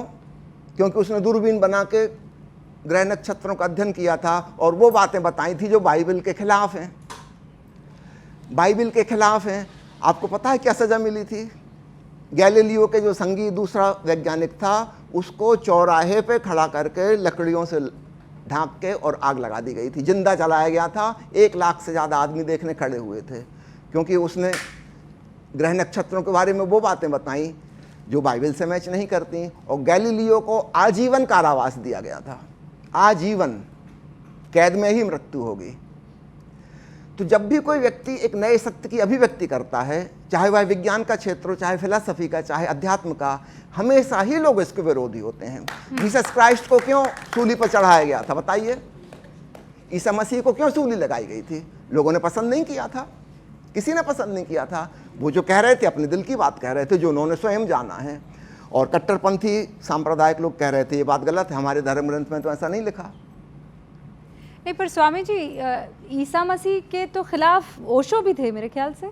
जितनी आलोचना ईसा मसीह या बाइबल की या बाइबल की है, ईसा मसीह की टेस्टामेंट्स नहीं, की। बाइबल की, हाँ, है ना। बाइबल में जो लिखा है वह सब कुछ ईसा मसीह का नहीं है, वो मनगढ़ंत चमत्कारी कहानियां हैं, विच आर नॉट ट्रू। और ओशो ने उसकी खूब जी भर के खिंचाई की है। अमेरिका में जो 1 साल अंत में जो बोले हैं, उस 1 साल में मुख्य विषय ईसाई धर्म के खिलाफ ही बोले हैं। उन्होंने तो पोप तक को नहीं बख्शा था। पोप को तो चुनौती भी दी कि तुम आ जाओ, बहस कर लो आमने सामने बैठ के पब्लिक में। फिर ये भी कहा था अगर तुम नहीं आ रहे, हिम्मत नहीं पड़ रही, मुझे बुला लो, मैं वेटिकन आ जाता हूँ, बाइबल के किसी भी मुद्दे पे बहस कर लो मुझसे। पोप की हिम्मत नहीं पड़ी। बाइबल में ऐसा कुछ नहीं है जिसको अध्यात्म कहा जा सके। उस कंट्रास्ट में ओशो ने पूरब के धर्म ग्रंथों की बहुत सराहना की है, उपनिषद की, गीता की, सूफी संतों की, मध्ययुग में हुए बहुत से हिंदू संतों की, भगवान कृष्ण की, भगवान बुद्ध की, भगवान महावीर की, जापान के जैन फकीरों की, चीन के ताओवादी संतों की, अरब के सूफियों की बहुत तारीफ की है। लंबी लंबी प्रवचनमालाएं इन पे दी हैं। बाइबल पे नहीं उन्होंने कुछ कहा है। वो बाइबल की हमेशा मजाक ही उड़ाई है, कटाक्षी किए हैं। कुरान के बारे में बहुत थोड़ा सा ही उन्होंने बोला है, कभी 1-2 प्रवचनों में, जो पक्ष में उनको लगा था। विस्तार से प्रवचनमाला नहीं दी। गीता पे लंबी प्रवचनमाला है, करीब करीब 350 घंटे बोले हैं। उपनिषदों पर बहुत बोले हैं, है ना। चीन के संत लाओ त्सु की किताब ताओ ते किंग पर बहुत बोले हैं। पर स्वामी जी, ऐसा है कि कुरान के खिलाफ बहुत कम बोले हैं। कुरान के कहीं खिलाफ ऐसा कुछ तो नहीं नहीं बोले है, हैं। कहीं ऐसा तो नहीं है कि इस बारे में बोलने से वो खौफ खा गए हों कि यहाँ बोलेंगे तो तब भी उनको एहसास हो गया हो कि सर कलम कर दिया जाएगा? नहीं, ऐसा नहीं था। जो पॉजिटिव पक्ष था उन्होंने उजागर किया है ना। जो पॉजिटिव पक्ष था वो खूब अच्छे से उजागर किया है। सूफी संतों पर कितनी प्रवचन मालाएं, हिंदी में अलग और अंग्रेजी में अलग, करीब 15 किताबें हैं सूफी संतों के ऊपर। तो जो महत्वपूर्ण बात है, जो हीरे जवाहरात हैं, उनको उन्होंने खूब चमकाया है ना। ईसा मसीह के उन वचनों की तारीफ की है जो बाइबल में नहीं है, किसी दूसरे ग्रंथ में है। आप लोगों को पता होना चाहिए ईसा मसीह की मृत्यु क्रॉस पर नहीं हुई थी। उसके बाद वो कश्मीर में आ गए थे और यहाँ पे लंबे समय रहे, 100 साल से ज़्यादा उम्र तक जिए हैं। हजरत मूसा भी कश्मीर में आके मरे थे, यहूदी धर्म के संस्थापक, और ईसा मसीह भी। और यहाँ उनके जो शिष्य थे, इनके द्वारा उनके जो वचन संकलित किए गए हैं, उस पर ओशो ने बहुत लंबी प्रवचन मालाएं दी हैं। नमस्कार, मेरा नाम ईशा झा है और मेरा सवाल ये है कि एक अवधारणा माने या ऐसा कहा जाता है कि अगर आपको मोक्ष की प्राप्ति करनी हो तो आपको सांसारिक सुखों को त्याग करना होता है। लेकिन हमने ओशो को देखा है या पढ़ा है, लेकिन वो बहुत लग्जीरियस लाइफ जीते थे। तो इस चीज़ को वो मानते थे या फिर आपने जो बात कही है वह परंपरा से आती है। अधिकांश लोग यही मानते रहे कि धार्मिक होने के लिए त्यागी होना ज़रूरी है, तपस्वी होना ज़रूरी है, कष्टों में जीना ज़रूरी है, घर परिवार समाज को छोड़ के आजीविका बंद करके जंगल में गुफा में जाके रहो, ऐसी धारणा जो आपने कहा है ना। लेकिन आप देखिए, क्या भगवान राम महल में नहीं रहे? क्या राजा जनक, जिनको विदेही कहा जाता है, ब्रह्मज्ञानी थे, क्या उन्होंने राजपाट नहीं संभाला और महल के सुख नहीं भोगे? क्या भगवान कृष्ण स्वयं, जिनको पूर्ण अवतार कहा जाता है, वो सम्राट की भांति नहीं जिए, भोगी जीवन नहीं जिए? क्या उनको मोक्ष प्राप्त नहीं हुआ भगवान कृष्ण को? फिर कितनी अजीब सी बात है। हाँ, ये धारणा कहाँ से बनी ये भी आपको बता दूं। ये शुरुआत हुई बुद्ध और महावीर के संग। इसके पहले ऐसी कोई धारणा नहीं थी। उपनिषद काल के ऋषि, वैदिक काल के ऋषि बहुत अमीर हुआ करते थे। गुरुकुल का मतलब उस जमाने का यूनिवर्सिटी है ना, बहुत रिच लोग थे। वेद में कई बार कहानी आती है कि सम्राट को धन की कमी पड़ गई और वह गुरुकुल गया और उसने वहाँ के ऋषियों से प्रार्थना की कि मुझे कुछ धन उधार दे दिया जाए साल भर के लिए। तो वो राजा के टक्कर के थे, वो कोई छोटे मोटे व्यक्ति तो नहीं थे। उनका परिवार होता था, विवाह करते थे। भारत के सारी देवी देवता विवाहित हैं, है ना। राम के संग सीता खड़ी हैं, शंकर जी के संग पार्वती खड़ी हैं, कृष्ण के संग राधा, यद्यपि तो उनकी पत्नी भी नहीं है, प्रेमिका हैं। तो मैं आपको पहले मेरी पूरी बात सुन लीजिए। हिंदू धर्म में बुद्ध महावीर के पहले जो था वह अलग था। बल्कि हम तो स्त्री का नाम पहले लेते हैं, हम कहते हैं गौरी शंकर, शंकर गौरी नहीं कहते, सीताराम कहते हैं, राधे श्याम कहते हैं, लक्ष्मी नारायण कहते हैं। पुरुष को तो नंबर 2 पे रखा है हमने भगवान को। अच्छा, तो सब लोग सपरिवार जीते थे, है ना, भोग विलास में जीते थे, सुखपूर्वक रहते थे, है ना। तो बुद्ध महावीर के साथ ये नई धारणा आ गई कि त्याग करना होगा, तपस्या करनी होगी। This was something new and it was not necessary. Osho ने कहा कि इसकी कोई ज़रूरत नहीं है। और याद रखिए कि बुद्ध को भी त्याग करने के बाद कुछ नहीं मिला था। रविन्द्रनाथ टैगोर की एक छोटी सी कविता में जो कहानी आती है उसको मैं कह के आपकी बात को ख़त्म करूँगा। टैगोर जी ने कविता में लिखी एक छोटी सी कहानी कि बुद्ध 12 वर्ष के बाद अपने गांव वापस लौटे हैं राजधानी में, और उनकी पत्नी यशोधरा उनसे मिलने आई। और यशोधरा ने कहा कि आपने हज़ारों लोगों के हज़ारों सवालों के जवाब दिए हैं, एक छोटे से सवाल का जवाब मेरा भी दे दीजिए। क्या आपने जंगल में जाके जो पाया वो घर में रहते हुए संभव नहीं था? और बुद्ध की आंखें नीचे झुकी रह गईं और वे चुप रह गए। और यहाँ पे रविन्द्रनाथ टैगोर की कविता खत्म हो जाती है। उनका निरुत्तर रह जाना ही उत्तर है। क्या परमात्मा जंगल में है, घर में नहीं है? जंगल में है, शहर में नहीं है? परमात्मा तो सर्वव्यापी है। तो यशोधरा ने जो सवाल पूछा है रविन्द्रनाथ के माध्यम से, इस आपकी बात का उत्तर इसमें मिल जाता है। बुद्ध कुछ चुप रह गए क्योंकि उनको भी एहसास हो गया कि तो राजमहल में रह के भी पा सकते थे, वह तो मेरे भीतर है, वह सर्वव्यापी है, तो कहीं छोड़ के जाने की तो कोई ज़रूरत नहीं थी। इसलिए ओशो ने एक नई हमें धारणा दी जिसको वो कहते हैं झोरवादी बुद्धा, पूरब और पश्चिम का मिलन, संसार और संन्यास का समन्वय, ये एक बिल्कुल नई धारणा है। तो निश्चित रूप से पूरब के धार्मिक लोग भी नाराज हुए और पश्चिम के भौतिकवादी भी नाराज हुए। उनको लगा कि ये भौतिकवाद में अध्यात्मवाद कहाँ से मिला दिया, और यहाँ के अध्यात्मवादियों को लगा कि अध्यात्मवाद में भौतिकवाद कहाँ से ले आए। Osho is combination of materialism and spiritualism, this is something totally new. तो निश्चित रूप से सारी दुनिया में उनका विरोध होना था।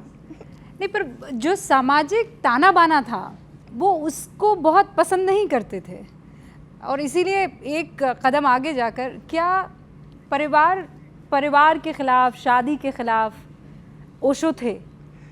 देखिए, मैंने जाके जब मेरी पढ़ाई पूरी हुई, मैं अपनी प्रेमिका के संग उनके पास गया और हमने कहा कि हम दोनों एक दूसरे के प्रेम में और विवाह करना चाहते हैं। उन्होंने आशीर्वाद दिया। मेरे 2 भाइयों की शादी के लिए लड़की भी उन्होंने देखी थी। अभी मैं रास्ते में आ रहा था, सरबजीत जी हमसे बात कर रहे थे कुछ, मैंने बताया कि सुनो, जब ओशो की पढ़ाई लिखाई पूरी हो गई, नौकरी ज्वाइन कर लिया, तो घर परिवार के लोग पीछे लगे कि अब विवाह करो विवाह करो, रिश्ते आने लगे, ये समाज के अन्य लोग रिश्तेदार आग्रह कर रहे। मेरे 2nd नंबर के जो भाई थे, विजय उनका नाम था, उन्होंने कहा कि बड़े भैया आप ऐसा करो, मेरी शादी करवा दो, फिर आपके पीछे कोई नहीं पड़ेगा। तो ओशो स्वयं एक मेले में गए, वहाँ पे एक जैन समाज का एक मेला लगता है जिसमें विवाह के योग्य युवक युवतियाँ आते हैं, उनके माता पिता आते हैं, तो वहीं एक दूसरे को पसंद करके वहीं तुरंत विवाह हो जाता है। तो ओशो ने खुद वहाँ पे एक लड़की को पसंद किया और भाई साहब की उनकी शादी करवाई। मुझसे एक और बड़े भाई हैं निकलंक जी, मुझसे 10 साल बड़े हैं। उन्होंने आग्रह किया था कि भैया जब आप लड़की पसंद करोगे, जो फोटो में आ रही हैं, और बारात में चलोगे तो मैं शादी करूंगा, नहीं तो नहीं करूंगा। ओशो ने उनकी बात पूरी की, लड़की भी उन्होंने पसंद की, बारात में गए। तो वो शादी के खिलाफ थे कि नहीं थे? देखिए, 2 अलग अलग बातें होती हैं। मतलब परिवार में शादी के खिलाफ नहीं थे, समाज में शादी के खिलाफ थे? ऐसा नहीं। मुझे आप यहाँ आके बैठिए, जरा चैन से आपको बताता हूँ, है ना। मैं फिर आऊंगी आप लोगों को। हाँ। देखिए, थोड़ा सा गहराई में जाना पड़ेगा। एक होता है जनरल स्टेटमेंट जो वर्तमान जगत को देख के दिया जा रहा है, इन जनरल, है ना। उसमें पूरा विश्व समाहित है, वो किसी एक व्यक्ति के लिए नहीं है। विश्व में अकेला भारत ही नहीं है, पश्चिम भी है, जहाँ पे विवाह टूट गया, तलाक हो रहे हैं, और कई देशों में शादियाँ बंद हो चुकी। उदाहरण के लिए स्वीडन, वहाँ तो लीगल रूप से ख़त्म ही हो गया, न शादी होती न तलाक होता, कोई सवाल ही नहीं। और आने वाले समय में वह फैलता चले जाएगा, यही बात। तो आने वाले भविष्य में विवाह की कोई जगह नहीं होगी, तो आने वाली समस्याओं का समाधान भी ओशो देते हैं, ठीक है। तो जब जनरल बात वो कह रहे हैं कि कैसा होना चाहिए आइडियल, वो एक अलग बात है। और जब व्यक्तिगत निजी बात आती है एक व्यक्ति की, उसकी बात अलग होती है। तो ओशो के प्रवचनों को आप 2 अलग अलग हिस्सों में पढ़ा करिए। एक है जो उन्होंने प्रवचन दिए हैं, और एक है जो दर्शन डायरी हैं, ठीक है। प्रवचन में जनरल बात है, उसमें केवल आपकी बात नहीं है, किसी एक इंडिविजुअल की बात नहीं है, इन जनरल, है ना, वो नॉन स्पेसिफिक है। और दर्शन डायरी में जहाँ सामने उनके लोग बैठे हैं, 25-30 लोग रोज मिलने आते थे शाम को, एक एक करके एक एक व्यक्ति उनसे कुछ पूछता था, उसको उत्तर देते थे, वो दर्शन डायरी में संकलित है। आप पाएंगे इन दोनों में वास्ट डिफरेंस है। नहीं तो फिर सुबह वो जो कह रहे थे वो अलग बात थी, और एक इंडिविजुअल से जो कह रहे हैं वो अलग बात है। मैं एक दूसरा उदाहरण दे दूं, फिर आपको समझ में आ जाएगा। मान लीजिए ओशो पूजा पाठ के खिलाफ, धार्मिक क्रियाकांडों के खिलाफ, ठीक है। एक बार निकलंक भाई ने, जब उनकी उम्र 8-9 साल की रही होगी, माँ से जाके कहा कि सब लोगों के घर में दिवाली की पूजा होती है, हमारे घर में क्यों नहीं होती, बहुत मज़ा आता है, दीपक जलते हैं, पूजा होती है, फिर मिठाई बटती है। तो माँ ने कहा कि बेटा, एक तो अपन तारणपंथी समाज में पैदा हुए हैं जहाँ ऑलरेडी पूजा पाठ मूर्ति मना है ना, और दूसरे तुम्हारे बड़े भैया वो तो बिल्कुल ही खिलाफ हैं मूर्ति पूजा के। अब ये बात कहीं से ओशो ने सुन ली, तो ओशो ने अगले दिन निकलंक जी को बुलाया और कहा कि तो लक्ष्मी की पूजा करवानी है। कहाँ करवानी है? बोले तुम्हें पता है कहाँ मिलती है मूर्ति पूजा का सामग्री? कहाँ? मेरे दोस्त जहाँ से लाते हैं वहाँ से मैं भी ले आऊँगा। तो उन्होंने कहा कि तुम माँ से जाके पैसा लो और ख़रीद लाओ, आज अपन भी पूजा करेंगे। माँ के पास गए वो पैसा मांगने के लिए, माँ को भरोसा नहीं आया कि बड़े भैया ने हाँ कह दी अविश्वसनीय बात लगी तो वो खुद कन्फर्म करने आई कि आपने हाँ कहा है कि ये झूठ बोल रहा है। उनका नहीं, मैंने हाँ कहा है, आज पूजा करेंगे। तो फटाफट दौड़ के गए, सब सामान ले आए, रात को सब इंतजाम हुआ, माँ ने सब सजाया धजाया, जैसा सब लोग करते हैं वैसा किया। ओशो उसमें शामिल हुए, फुलझड़ी पटाखे फूटे। ये करीब क्रम 4-5 साल तक चलता रहा। फिर निकलंग जी को समझ में आई फिर उन्होंने बंद कर दिया। अब ये बात बता के मैं आपको ये समझाना चाह रहा हूँ कि एक छोटा बच्चा है, आपको पता है कि आप जो उसको चाबी वाली प्लास्टिक की कार दे रहे हैं ये बिल्कुल बेकार है, इससे कहीं यात्रा नहीं हो सकती, फिर भी उसकी बर्थडे पे आप जाकर उसको गिफ्ट देते हैं। बच्चा बहुत खुश होता है। आप हेलीकॉप्टर ले आए, बैटरी से चलने वाला, रिमोट से उड़ने वाला, बच्चा कितना प्रसन्न हो जाएगा हेलीकॉप्टर उड़ा के। हमको पता है, हम बड़े हैं कि बेकार है, इससे कुछ मतलब नहीं है, इससे कहीं यात्रा नहीं हो सकती, लेकिन बच्चे के लिए तो बहुत महत्वपूर्ण है वो। तो ठीक ऐसे ही ओशो जो हमें जनरल बात दर्शन में बता रहे हैं, प्रवचन में दे रहे हैं, एक जनरल फिलॉसफी, वो पूरे विश्व के लिए और आने वाले समय के लिए भी है। हो सकता है उसमें बहुत सी बातें अभी लागू ना हो, लेकिन आज से 10 साल बाद, 20 साल बाद हों। और व्यक्तिगत रूप से जब वो कहेंगे तो उस व्यक्ति की समस्या देख के कहेंगे, है ना। बच्चे से हम खिलौने नहीं छीनते। आप में से कभी किसी ने किया है बच्चे से खिलौना छीनना? नहीं छीनते। बच्चे को हम और खिलौना देते हैं, यद्यपि जब वो बड़ा होगा तो वो खुद ही छोड़ देगा। इसलिए 2 अलग अलग स्टेटमेंट हो जाते हैं, अलग अलग बातें हो जाती हैं। स्वामी जी, ओशो की असल लेगेसी को आगे कौन बढ़ा रहा है? ओशो फाउंडेशन या इस वक्त मेरे सामने जो बैठे हैं स्वामी शैलेंद्र सरस्वती? देखिए, असल नकल का लेबल लगाना बिल्कुल व्यर्थ है। ओशो ने कहा है मेरा प्रत्येक सन्यासी मेरा उत्तराधिकारी है, इसलिए उन्होंने किसी एक को नहीं चुना। उन्होंने कहा जो भी मेरी बात समझता है, जो मेरे को जिया है पिया है, वो जहाँ भी जाएगा उससे मेरी ही बात फैलेगी। तो मैं कोई एक उत्तराधिकारी नहीं चुन रहा हूँ, मेरे तो लाखों उत्तराधिकारी हैं। नहीं, पर स्वामी जी विचार तो चलिए समझ में आ जाता है, लेकिन इसका? ओशो ने किसी को उत्तराधिकारी नहीं चुना। तो वो जो प्रॉपर्टी है, इतनी संपत्ति है, प्रॉपर्टी ओशो की कभी रही ही नहीं। वो जो किताबें उन्होंने लिखी है उससे जो रॉयल्टी आती है वो कहाँ जाती है, वो किसकी है? वो उन लोगों से पूछिए जिनके पास जाती है। देखिए, ओशो के पास कभी कोई संपत्ति नहीं रही, ठीक है। किराए के घर में वो जबलपुर में रहते थे, बम्बई में पहुंच गए, वहाँ मित्रों के घर में रहते थे। फिर किसी ने एक बंगला खरीद दिया वुडलैंड्स में, एक फ्लैट, उसमें रहने लगे। वो हमेशा मेहमान की भांति रहे हैं। फिर कुछ लोगों ने एक ट्रस्ट बनाया, उन्होंने पूना का आश्रम खरीद लिया, एक बंगला, 2 बंगले खरीद लिए। ओशो वहाँ के रहने लगे, वहाँ उनको इन्वाइट किया। ये ओशो की प्रॉपर्टी नहीं है। ओशो के नाम का कोई बैंक बैलेंस नहीं है। वो जब उन्होंने नौकरी जिस दिन बंद की थी उस दिन बैंक बैलेंस भी ख़त्म हो गया था, बैंक खाता छोड़ दिया था। उनके नाम की कोई प्रॉपर्टी नहीं है, उनका इस जगत में कुछ भी नहीं है। वो एक गेस्ट की भांति, मेहमान की भांति सब जगह रहे। रजनीशपुरम उनको बुलाया गया, चिदविलास मेडिटेशन सेंटर अमेरिका में था, उनके द्वारा इनवाइट किया गया था। तो वो उन लोगों की प्रॉपर्टी, उस ट्रस्ट की प्रॉपर्टी ओशो की नहीं थी। पर जो बौद्धिक संपत्ति है जो उन्होंने किताबों में दर्ज की है, उस पर हक तो परिवार का हुआ ना। उसकी जो रॉयल्टी आती है वो कहाँ जाती है? वो तो परिवार की हुई ना।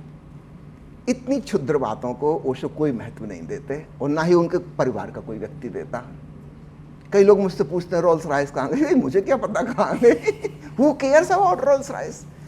है ना, आपकी दृष्टि में महत्वपूर्ण होंगी, मेरी दृष्टि में तो कोई महत्व नहीं रखती, है ना। आप एक दूसरा पहलू नहीं समझ पा रहे कि एक व्यक्ति राजमहल में रहते हुए भी निर्लिप्त रह रहा है, उसकी कोई पकड़ नहीं है, कोई अटैचमेंट नहीं है। ही जस्ट लाइक ए गेस्ट, मेहमान है। रजनीशपुरम में जहां वो रहते थे उसको गेस्ट हाउस ही कहते थे लाओसू हाउस को। He is the guest. एक संस्थान ने उनको बुलाया है। तो स्वामी जी, आप प्योरली उनकी बौद्धिक लेगेसी को आगे बढ़ाने के लिए दोबारा आए हैं? जी नहीं, ऐसा मैं नहीं कहूँगा। मेरा ऐसा कोई क्लेम नहीं है। मैं ये कहूँगा मुझे जो समझ में आया, है ना, जरूरी नहीं कि बिल्कुल सही हो मेरी समझ, है ना। मुझे जो अच्छा लग रहा है, मुझे जो समझ में आया, मेरे जीवन में जिससे रूपांतरण और शांति और आनंद आया, वह मैं शेयर कर रहा हूँ। मैं ये क्लेम नहीं कर रहा हूँ कि मैं उनकी लेगेसी को, उनका उत्तराधिकारी हूँ, उनके विचार, है ना। नहीं, ऐसा नहीं है। और जैसा मैं कर रहा हूं ऐसा हजारों लोग कर रहे हैं, कर सकते हैं। लेकिन इसमें कोई क्लेम करने की, दावा करने की जरूरत नहीं कि बस मैं ही सच हूं, दूसरा इसका अधिकारी नहीं। क्यों नहीं अधिकारी? सब अधिकारी हैं। एक वैज्ञानिक ने कोई चीज खोज ली, क्या उसकी बपौती हो गई वो? क्या ग्रेविटेशन का सिद्धांत न्यूटन की बपौती है? हमने स्कूल में समझ लिया, टीचर ने हमको समझा दिया, हमको समझ में आ गया, हमारा हो गया। नहीं, लेकिन आप ओशो की तरह दिखते हैं, ओशो की तरह बोलते भी हैं, उन्हीं की तरह आपकी आंखें भी चलती हैं, उन्हीं की तरह आप मुस्कुराते भी हैं। भाई हैं उनके, ये तो होगा ही। लेकिन जब उनके रहन सहन का तरीका मुझे नहीं पता, पर पहनने का तरीका बिल्कुल ओशो ही की तरह है। तो मेरे मन में ये विचार है कि क्यों एक डॉक्टर जो अब तक प्रैक्टिस कर रहा था 25 साल पहले वो ख़त्म कर देता है? क्या वजह है? मैंने अपने जो इस्तीफ़ा लिख के दिया था, जिस कंपनी में मैं काम करता था बिरला जी की, वहाँ मैंने यही लिखा था कि अभी मैं यहाँ पे थोड़े से लोगों का ही शारीरिक उपचार कर पा रहा हूँ। मैं यहाँ से मुक्त होकर बहुत बड़े पैमाने पर मानसिक उपचार कर पाऊँगा। क्योंकि शारीरिक बीमारियाँ तो धीरे धीरे कम होती जा रही हैं, जैसे जैसे समझ बढ़ रही है, संपत्ति बढ़ रही है, अकल आ रही है, लोगों को पता है क्या खाना, क्या पीना, हाइजीन क्या है, अनहाइजीनिक क्या है। सैकड़ों बीमारियां जो मेरे समय में थी, जब मैं 50 साल पहले मेडिकल कॉलेज में पढ़ता था, हाँ। उसमें से कितनी बीमारियां तो सदा सदा के लिए समाप्त हो गई। सही कह रहे हैं। है ना? लेकिन मानसिक तनाव, डिप्रेशन, सुसाइड, क्रोध, कलह, मर्डर, ये तो बढ़ते चले जा रहे हैं, पागलपन बढ़ता चला जा रहा है। तो जहाँ एक तरफ फिजिकल इलनेस कम हुई है, वहीं दूसरी तरफ मेंटल इलनेस बहुत बढ़ी है। आज शरीर के कष्ट हमारे कम हैं, लेकिन मानसिक व्याधियां बहुत हैं। कोई अनिद्रा से पीड़ित है, कोई निराशा से पीड़ित है, किसी को एंग्जाइटी है, किसी को एप्रीहेंशन है। इसका इलाज कौन करेगा? शरीर का इलाज करने वाले तो बहुत डॉक्टर हैं। तो मैंने अपने जो इस्तीफ़ा लिखा था उसमें यही लिखा था कि मैं किसी उत्तरदायित्व को छोड़ के जा नहीं रहा हूँ, एक और बड़ी रिस्पॉन्सिबिलिटी अपने कंधे पर ले रहा हूँ। कि मुझे लगता है कि मेरे पास जो है उसके द्वारा मैं लाखों लोगों के जीवन में बहुत सुंदर परिवर्तन ला सकता हूँ, उनके जीवन को शांतिपूर्ण, आनंदपूर्ण, प्रेमपूर्ण बना सकता हूँ। और वो काम आपने वो मैं कर रहा हूँ, शुरू भी किया है। मैं एक कुछ और सवाल आपकी इजाज़त से स्वागत लेना है। चाहती हूँ। आऊँगी मैं। नमस्कार, मेरा नाम विष्णु है एंड मेरा क्वेश्चन ये है, या कहिए ये कहा जाता है कि ओशो को 12 दिन तक अमेरिका की जेल में रखा गया था, जहां उनकी हालत बहुत ज़्यादा ख़राब हो गई थी और उन पर ये आरोप भी लगा था कि वो अमेरिका से भागना चाहते हैं। इसके बारे में क्या सच्चाई है, कितना क्या है?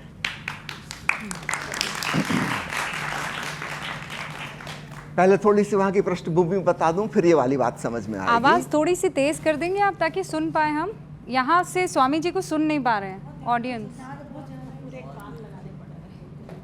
PCR? हाँ, क्योंकि now when you have to question you have to listen to. हाँ, बोलो। थोड़ी सी पृष्ठभूमि आपको बता दूं, क्या स्थिति ऐसी बन गई थी जिसमें ऐसा करना पड़ा, है ना? बहुत लोगों के मन में सवाल उठता है कि ओशो की गिरफ्तारी दूसरी जगह हुई, ओरेगन प्रांत में नहीं, तो वो कहाँ जा रहे थे, क्यों जा रहे थे? इसके पहले की स्थिति बता दूं, वहाँ की गवर्नमेंट इल्लीगल तरीके से कम्युन को नष्ट करने के लिए सब कुछ करने तैयार थी। चारों तरफ से सेना ने घेर लिया था, उनके पास तोपें थी, मिसाइल थी, ठीक है।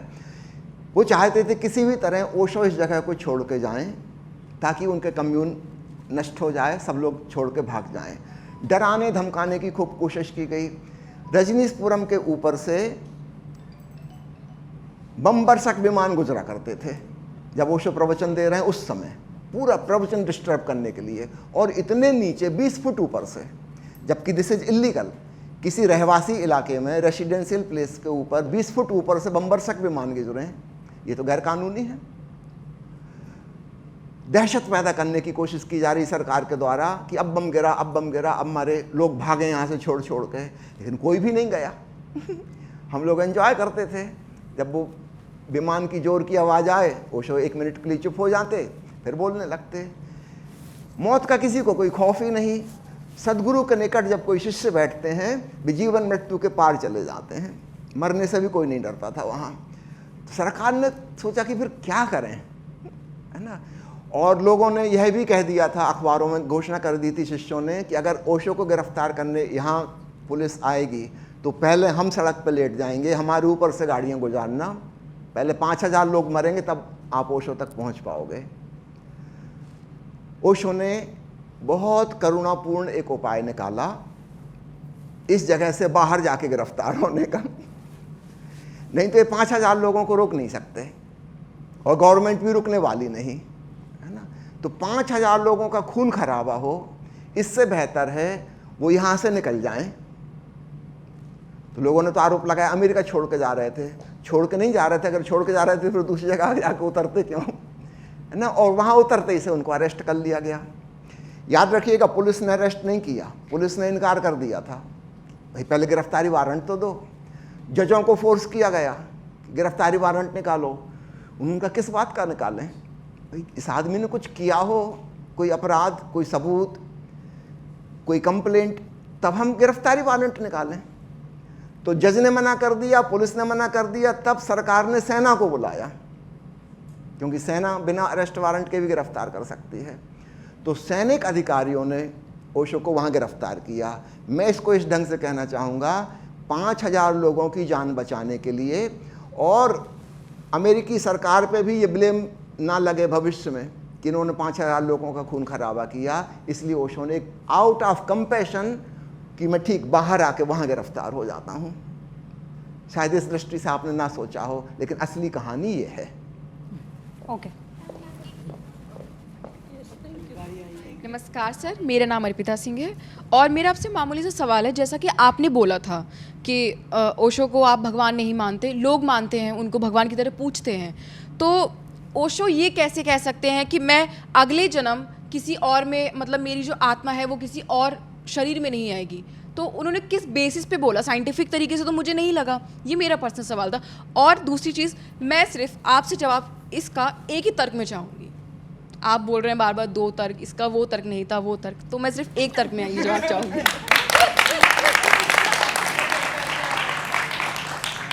मैं एक बात कह तो दूंगा पर आपको समझ में नहीं आएगी, क्योंकि भगवान शब्द के 2 अर्थ हैं। ठीक है, एक भगवान की धारणा है हिंदू धारणा, ईसाई धारणा, यहूदी धारणा, मुसलमानों की धारणा, जो कहते हैं कि वह सृष्टा है और उसने यह दुनिया रची बनाई। ठीक है, यह सृष्टि है, उसके द्वारा रची हुई, ये एक धारणा है। तो निश्चित रूप से ओशो ने तो ये काम नहीं किया, दुनिया उन्होंने नहीं बनाई। ठीक है, ये वाले भगवान तो वो नहीं हो सकते। दूसरी धारणा है श्रमण संस्कृति की। श्रमण संस्कृति में जैन धर्म और बौद्ध धर्म आता है। ये दोनों नास्तिक धर्म हैं, ये ईश्वर को नहीं मानते। भगवान महावीर ने इनकार कर दिया कि कोई ईश्वर कहीं नहीं है, केवल आत्मा है। और भगवान बुद्ध ने आत्मा को भी इनकार कर दिया कि ना परमात्मा है ना आत्मा है। लेकिन इनके शिष्यों ने इनको भगवान कह के पुकारा। क्यों? यहाँ भगवान का वह अर्थ नहीं है सृष्टा और रचेता, यहाँ अर्थ है भाग्यवान, द ब्लेसेड वन, जिसने परमानंद की अवस्था को, निर्वाण की अवस्था को अपने भीतर जाना। ऐसा भाग्यवान व्यक्ति भगवान है। यहाँ दूसरा अर्थ हो गया। तो ओशो को जब भगवान कहा जा रहा है, दूसरे अर्थ में कहा जा रहा है। इसलिए क्षमा करना, आपने कहा था एक तर्क में कहना, एक में कह नहीं सकता क्योंकि 2 उत्तर हैं उसके। आखिरी सवाल। मेरा नाम दिवेश कुमार सिंह है। मेरा सवाल है, अगर ओशो का जन्म जो इस दुनिया में नहीं हुआ होता तो भारत और क्या विचार होता संभोग जैसे विषय पर? देखिए, इस प्रकार के काल्पनिक सवाल का कोई अर्थ नहीं कि यदि ऐसा होता, यदि ऐसा ना होता, है ना। इसका मैं कोई उत्तर नहीं दे सकता, है ना। यदि से जो प्रश्न शुरू होता है उसका उत्तर बिल्कुल ही बकवास होगा, प्रश्न ही झूठा है। मैं ये जानना चाहती हूँ, हमारे यहाँ बोला जाता है कि हमारा परिवार ही हमारी सबसे बड़ी ताकत होती है, पर ओशो का ये मानना था कि हमारी परिवार से हीन भावना, ईर्ष्या पैदा होती है। आप इसमें क्या कहना चाहोगे? आपने उपनिषद के ऋषियों का एक वचन सुना होगा, वसुधैव कुटुंबकम। सारी वसुधा ही कुटुंब है, परिवार है। तो ओशो छोटे परिवार के विपक्ष में नहीं, बड़े परिवार के पक्ष में है। थोड़ा ख्याल कीजिए, जिस व्यक्ति को सारी पृथ्वी को अपना कुटुंब और परिवार के रूप में देखना है, निश्चित रूप से उसे छोटे छोटे दायरों से तो मुक्त होना होगा। सारी दुनिया में इतना आतंकवाद है, युद्ध होते रहते हैं, आए दिन कहीं ना कहीं युद्ध चलता रहता है। क्यों? क्योंकि मेरा राष्ट्र, मेरा देश, वो जो मेरा परिवार था उसका वहाँ पे मोह हमारा इसमें लग गया, फिर लड़ाई भिड़ाई होगी ही होगी। तो जहाँ तक छोटी छोटी यूनिट हैं वहाँ झगड़ा होगा ही होगा। चाहे भारत का वो पुराना युद्ध महाभारत, उस जमाने का सबसे बड़ा युद्ध हुआ था, वो भी परिवार का हुआ था। भाई भाई के बीच में हुआ था। खूब अच्छे से समझ लीजिए, जब तक विश्व एक परिवार ना हो जाए, जिसको ओशो कहते हैं वन वर्ल्ड गवर्नमेंट, छोटी छोटी गवर्नमेंट नहीं होनी चाहिए, वे एक विश्व सरकार हो, एक मानवता हो, एक ह्यूमैनिटी हो, तब जाके शांति हो सकेगी। तो ओशो एक बड़े के पक्ष में बोल रहे हैं, इसका मतलब छोटे के खिलाफ में नहीं है, बड़े के पक्ष में है। तो अब लोग उसको फिर दूसरे ढंग से ले लेते हैं, है ना। तो इस गलतफहमी को दूर करिए, हम एक विश्व परिवार में हो सकें, पासपोर्ट वीसा की कहीं ज़रूरत ना पड़े, सारी मनुष्य जाति एक हो, ये धरती हमारी माँ है, ये सबकी हो, इसके हम खंड खंड टुकड़े टुकड़े ना बांटें। ओशो की दृष्टि ये है, इसको पकड़िए। लेकिन स्वामी जी, वो ओशो की दृष्टि ये थी, लेकिन वो खुद ये बात संभव नहीं कर पाए ना। 21 देशों ने उनको रोक दिया, उनके खुद के अपने ही रजनीशपुरम में वो प्रेम और वो एकता नहीं, जैसे सेक्रेटरी शीला थी, उन्होंने उनके खिलाफ जो है षड्यंत्र रच ही लिया। तो जब वो अपनी ही यूनिट को संभाल नहीं पाए, तो फिर ये पूरा एक संसार, वन गवर्नमेंट, ये तो प्रैक्टिकली नहीं होगा ना एक लिहाज से। तो चलिए फिर युद्ध करते रहते हैं आपस में सब बम फोड़ते रहते हैं। नहीं, ओशो ने एक दूरदृष्टि दी है कि भविष्य में ऐसा हो सकता है, होना चाहिए। देखिए, जैसे जैसे साइंस और टेक्नोलॉजी का विकास होता जा रहा है, we are becoming a small global village somehow, है ना। आज मोबाइल के माध्यम से, इंटरनेट के माध्यम से, गूगल के माध्यम से क्या हम नहीं जुड़ गए हैं सब? क्या वो पुरानी दूरी रह गई? आज से करीब करीब 100 साल पहले हवाई जहाज का आविष्कार हुआ था। क्या यातायात के इन माध्यमों से हम आपस में जुड़ नहीं गए? जुड़ रहे हैं। नेचुरली नेता तो नहीं जुड़ेंगे, वो तो फूट डालते रहेंगे, लेकिन दूसरे कई विकल्प हैं जहाँ से हम जुड़ सकते हैं, और हम वो बाउंड्री क्रॉस कर जाएंगे। ओशो ने इंटरनेशनल मैरिज को महत्व दिया, ये जुड़ने का एक नया तरीका है। एक देश के लोग दूसरे देश वालों से विवाह करें, हमें अपनापन महसूस हो। आज ही मेरा एक दोस्त, बचपन का दोस्त है, वो 30 साल जर्मनी में रह के अभी वापस लौटा है, उसकी पत्नी बच्चे जर्मनी के हैं, 30 साल बाद उससे मुलाकात हो गई। अब उसको ऐसा नहीं लग सकता कि जर्मनी पराया देश है, 30 साल वहाँ वो रहा है, उसका परिवार वहाँ है, बहुत सारे मित्र हैं, बहुत सारे संबंधी हैं। उसकी पत्नी को ऐसा नहीं लग सकता कि भारत एक पराया देश है, भारत उसकी ससुराल है।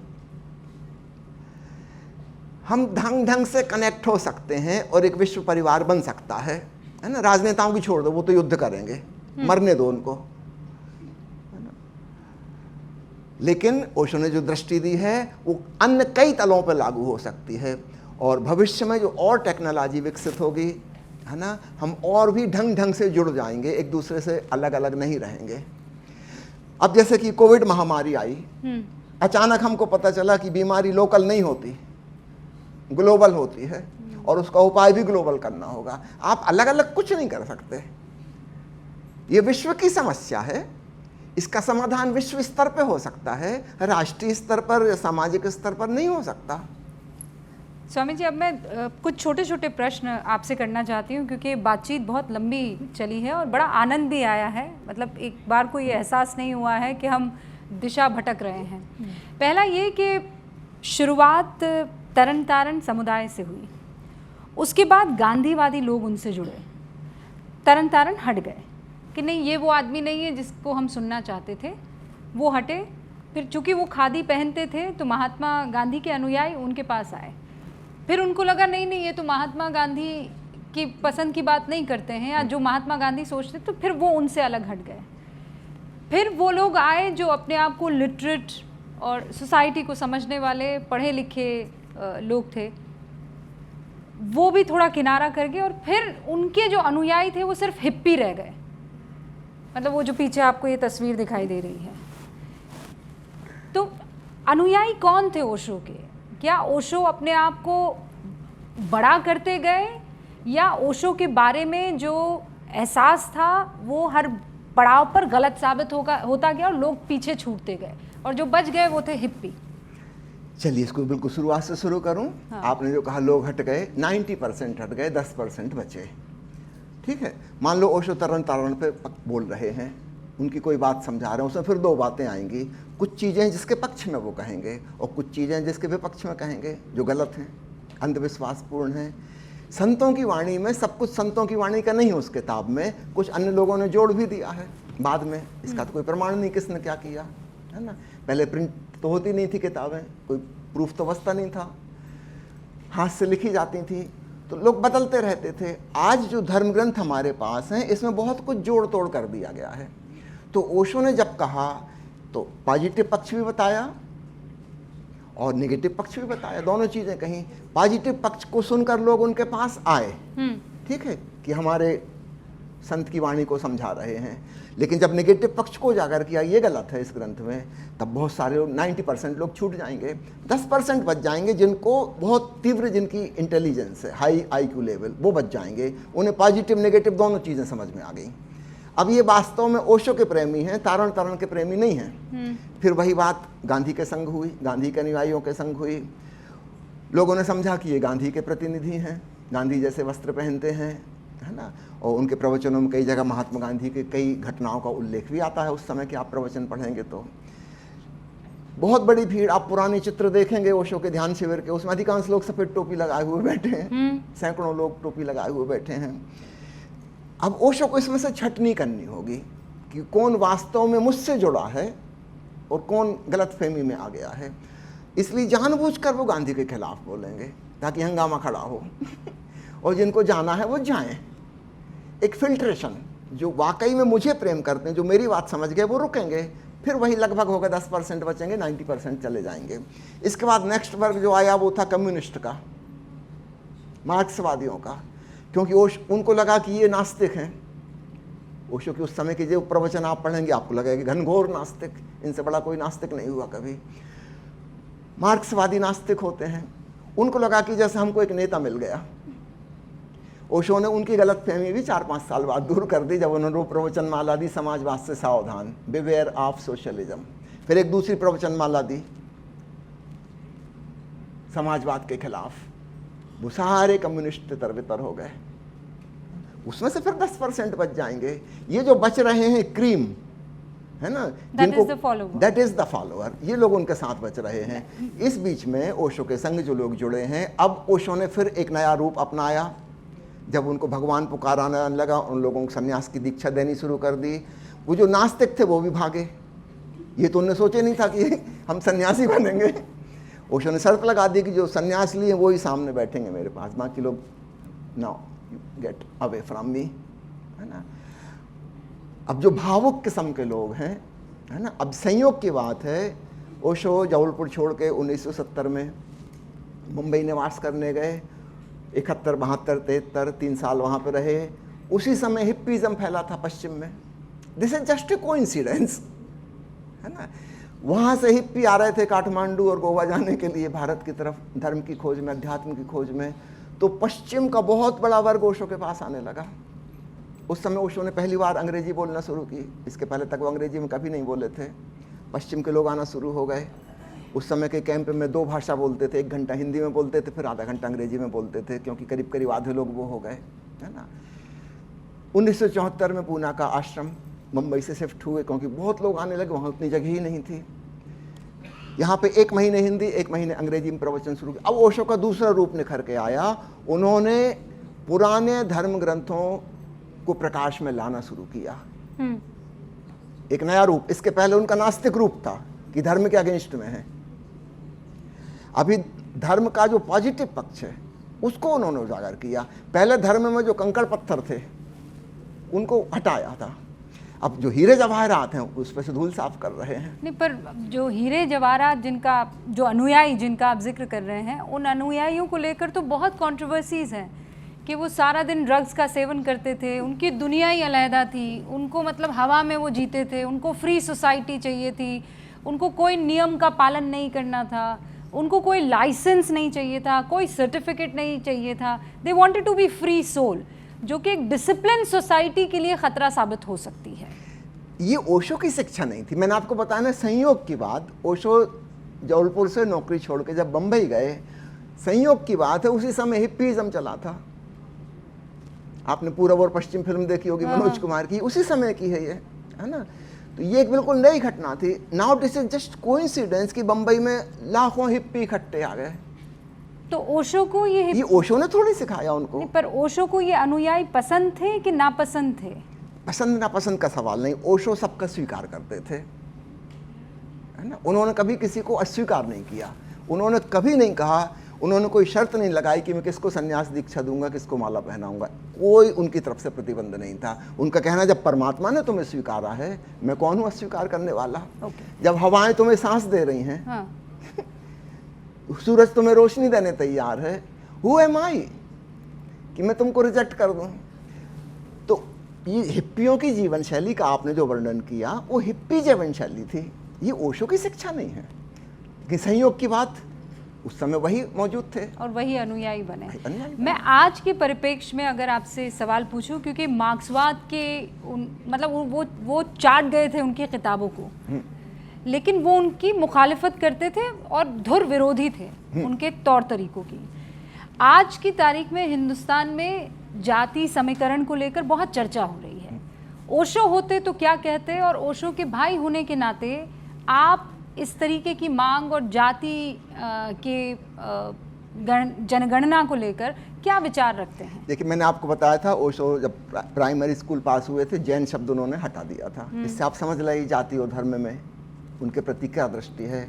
मेरा बचपन को जो नाम था वो था शैलेंद्र शेखर खाटे, खाटे मेरा सरनेम था, ठीक है। मैं जब मिडिल स्कूल से 9th में गया, मैंने अपने सर से रिक्वेस्ट की कि मुझे ये जातिवाचक नहीं चाहिए, मैं जाति को मानता ही नहीं हूँ, आई डोंट बिलीव, है ना। जैन धर्म से मेरा कोई लेना देना नहीं है, तो मेरी ज़बरदस्ती पीछे क्यों चिपका हुआ है। वो कहने लगे तो फॉर्म में पूरा भरना पड़ेगा। फिर उन्हीं ने मुझे कोई ट्रिक समझाई, उनका तुम्हारे नाम में तो ऑलरेडी शैलेंद्र शेखर 2 शब्द आ रहे हैं, तो जहाँ पे वो जाति भरनी वहाँ तुम शेखर लिख दो। उस दिन से मेरा उससे छुटकारा हुआ, जाति से। मेरा नाम शैलेंद्र शेखर हो गया, बाकी सब लोग मुझे डॉक्टर शेखर के ही नाम से जानते थे, है ना। तो मेरे मन में जिस चीज़ की कोई कद्र ही नहीं है, मैं नहीं मानता कि पैदाइशी किसी की कोई जाति होती। हर बच्चा एक सा बच्चा पैदा होता है। अस्पताल में कभी गलती से नर्स की एक हिंदू माँ का बेटा मुसलमान माँ को दे दिया जाए, मुसलमान का बच्चा माँ के हिंदू माँ को दे दिया जाए, क्या उनको कभी पता चलेगा कि दूसरी जाति का है? कोई एक्सरे, कोई MRI, कोई CT स्कैन हड्डियों का नक्शा लेके बता सकती है कौन धर्म का है? कोई ब्लड टेस्ट पैथोलॉजी करके बता सकते हैं कि ईसाई है कि मुसलमान है कि हिंदू है कि सिख है? एक मेडिकल डॉक्टर की तरह मैं कह रहा हूं, बच्चे का कोई धर्म नहीं होता। हम जबरदस्ती परिवार के लोग उस पर थोपते हैं, जबरदस्ती उसको सिखाते हैं, उसकी मेंटल कंडीशनिंग कर देते हैं, उसको हम कट्टरवादी बना लेते हैं। तो जिस चीज़ को मैं मानता ही नहीं हूं कि उसमें कोई सच्चाई है, मैं उसके बारे में मेरा ओपिनियन क्या हो सकता है, आप खुद समझ लीजिए। तो आपको लगता है जाति या जनगणना या जाति को लेकर कोई चर्चा इस देश में होनी नहीं चाहिए? होनी ही नहीं चाहिए, इस चीज़ को इग्नोर कर दिया जाए। मैं तो कहूँगा ऐसा कानून बनना चाहिए कि किसी के नाम के संग जाति सूचक शब्द ही ना जुड़ा हो। ये किसी को पता क्यों चले कि आप किस परिवार में पैदा हुए थे? पर सनातन संस्कृति में तो वर्ण सिस्टम है ना। तो मैं कह तो रहा हूँ, मेरी सोच क्या है। आपने मेरी सोच पूछी है। हाँ। मैं चाहूँगा जाति सूचक, सरनेम सूचक होना ही नहीं चाहिए। मनुष्य मनुष्य, that is more than enough. कौन सी जाति के हैं हम? बायोलॉजी में आप पढ़ते हैं ना, चिड़िया की जाति और पंछी की जाति और पेड़ पौधों की जाति। हम मनुष्य जाति के हैं, और कौन सी जाति चाहिए? अच्छा, आप आए हैं और आपसे पॉलिटिक्स पर बात ना करूं, ऐसा नहीं हो सकता है। तो आखिरी के 2 सवाल है। और मैं आपको बता दूं, मेरी पॉलिटिक्स की नॉलेज अथवा संसार की अन्य सारी नॉलेज 0 है। मुझे केवल ओशो के बारे में पता है, अध्यात्म के बारे में पता है ना। राजनीति की बात आप मत ही करिए, कोई फायदा नहीं होगा। ये कोई सेफ रास्ता तलाशने वाली बात तो नहीं ना, है। मुझे मैंने आपको बताऊं, आखिरी बार टेलीविज़न सन 2000 में देखा था और आखिरी बार अखबार सन 1990 में पढ़ा था। तो आपने मेरे नरेंद्र संसार मोदी के बारे में कोई नॉलेज नहीं तो है। नरेंद्र मोदी के बस बारे इतना में ही पता है कि नरेंद्र मोदी के नाम के कोई सज्जन है जो प्रधानमंत्री हैं। That's all I know. Namo Namo. Namo Namo. इसके अलावा मुझे और कुछ नहीं पता। ऐसा हो नहीं सकता कि आपको जानकारी ना हो। नहीं, आप मेरे संग जो लोग आए उनसे पूछ लीजिए। वंदना माँ बैठी हैं, सरबजीत जी पूछें। सरबजीत को खुद ही नहीं पता। ABCD नहीं पता पूरी दुनिया में क्या हो रहा है। मैं न्यूज़ देखता ही नहीं, मैं अखबार पढ़ता ही नहीं, मुझे पता कहाँ से चलेगा। अच्छा, राहुल गांधी नाम पता है, हाँ। बस इतना ही पता है। नरेंद्र मोदी कैसा काम कर रहे हैं ये मुझे नहीं पता, आई कैन नॉट कमेंट, मेरा वो अधिकार नहीं है कहने का, इसलिए मैं कुछ नहीं कहूँगा। इस वक्त देश किस स्थिति में है? ये भी नहीं पता, मुझे अपने घर का नहीं पता रहता, घर किस स्थिति में। तो आपको ओशो के बारे में बताऊं, पूना आश्रम कितनी जगह में था? सिर्फ 6 एकड़ में, कुल 4 बंगले थे उसमें। ओशो एक बंगले में रहते थे, उनको अपने कमरे से निकल के हाल तक जाने के रास्ते के अलावा कुछ नहीं पता। अगर प्यास लगे वो पानी पीना हो तो वो ढूंढ नहीं सकते पानी कहाँ है, किचन कहाँ है। और आप उन्हीं के रास्ते में। हम भी उन्हीं के भाई हैं। हमको अपने घर के नहीं पता, हमको नहीं पता हमारे आश्रम में जो 20-25 लोग काम करते हैं वो कौन है, जिससे बार बार कुछ आना जाना पड़ता है, बात करनी पड़ती है। मुश्किल से 3-4 नाम पता है मुझे। नहीं, पर अगर आपको प्रवचन करना है और आपको लोगों के बीच जाना है तो आपको अपने नेताओं के बारे में तो पता रखना पड़ेगा। मुझे अपने बारे में बताना है, ओशो के बारे में बताना है। जैसे ओशो ध्यान रखते थे सरकार के बारे में, सिस्टम के बारे में, उनके खिलाफ बोलते थे। ओशो क्रांतिकारी थे, मैं शांतिवादी हूँ। बहुत बहुत शुक्रिया स्वामी शैलेंद्र सरस्वती जी, आपसे खूब चर्चा हुई, खूब सारी बातचीत हुई। ओशो के बारे में जितने भी सवाल आपके मन में थे, जितने भी रहस्य से पर्दे उठ सकते थे, यहाँ पर उनके सगे भाई ने हटाने की कोशिश की है। और उम्मीद करती हूँ कि आपको ये बातचीत, ये जो इंटरव्यू है वो पसंद आया होगा। आप सभी का बहुत बहुत शुक्रिया देखने के लिए।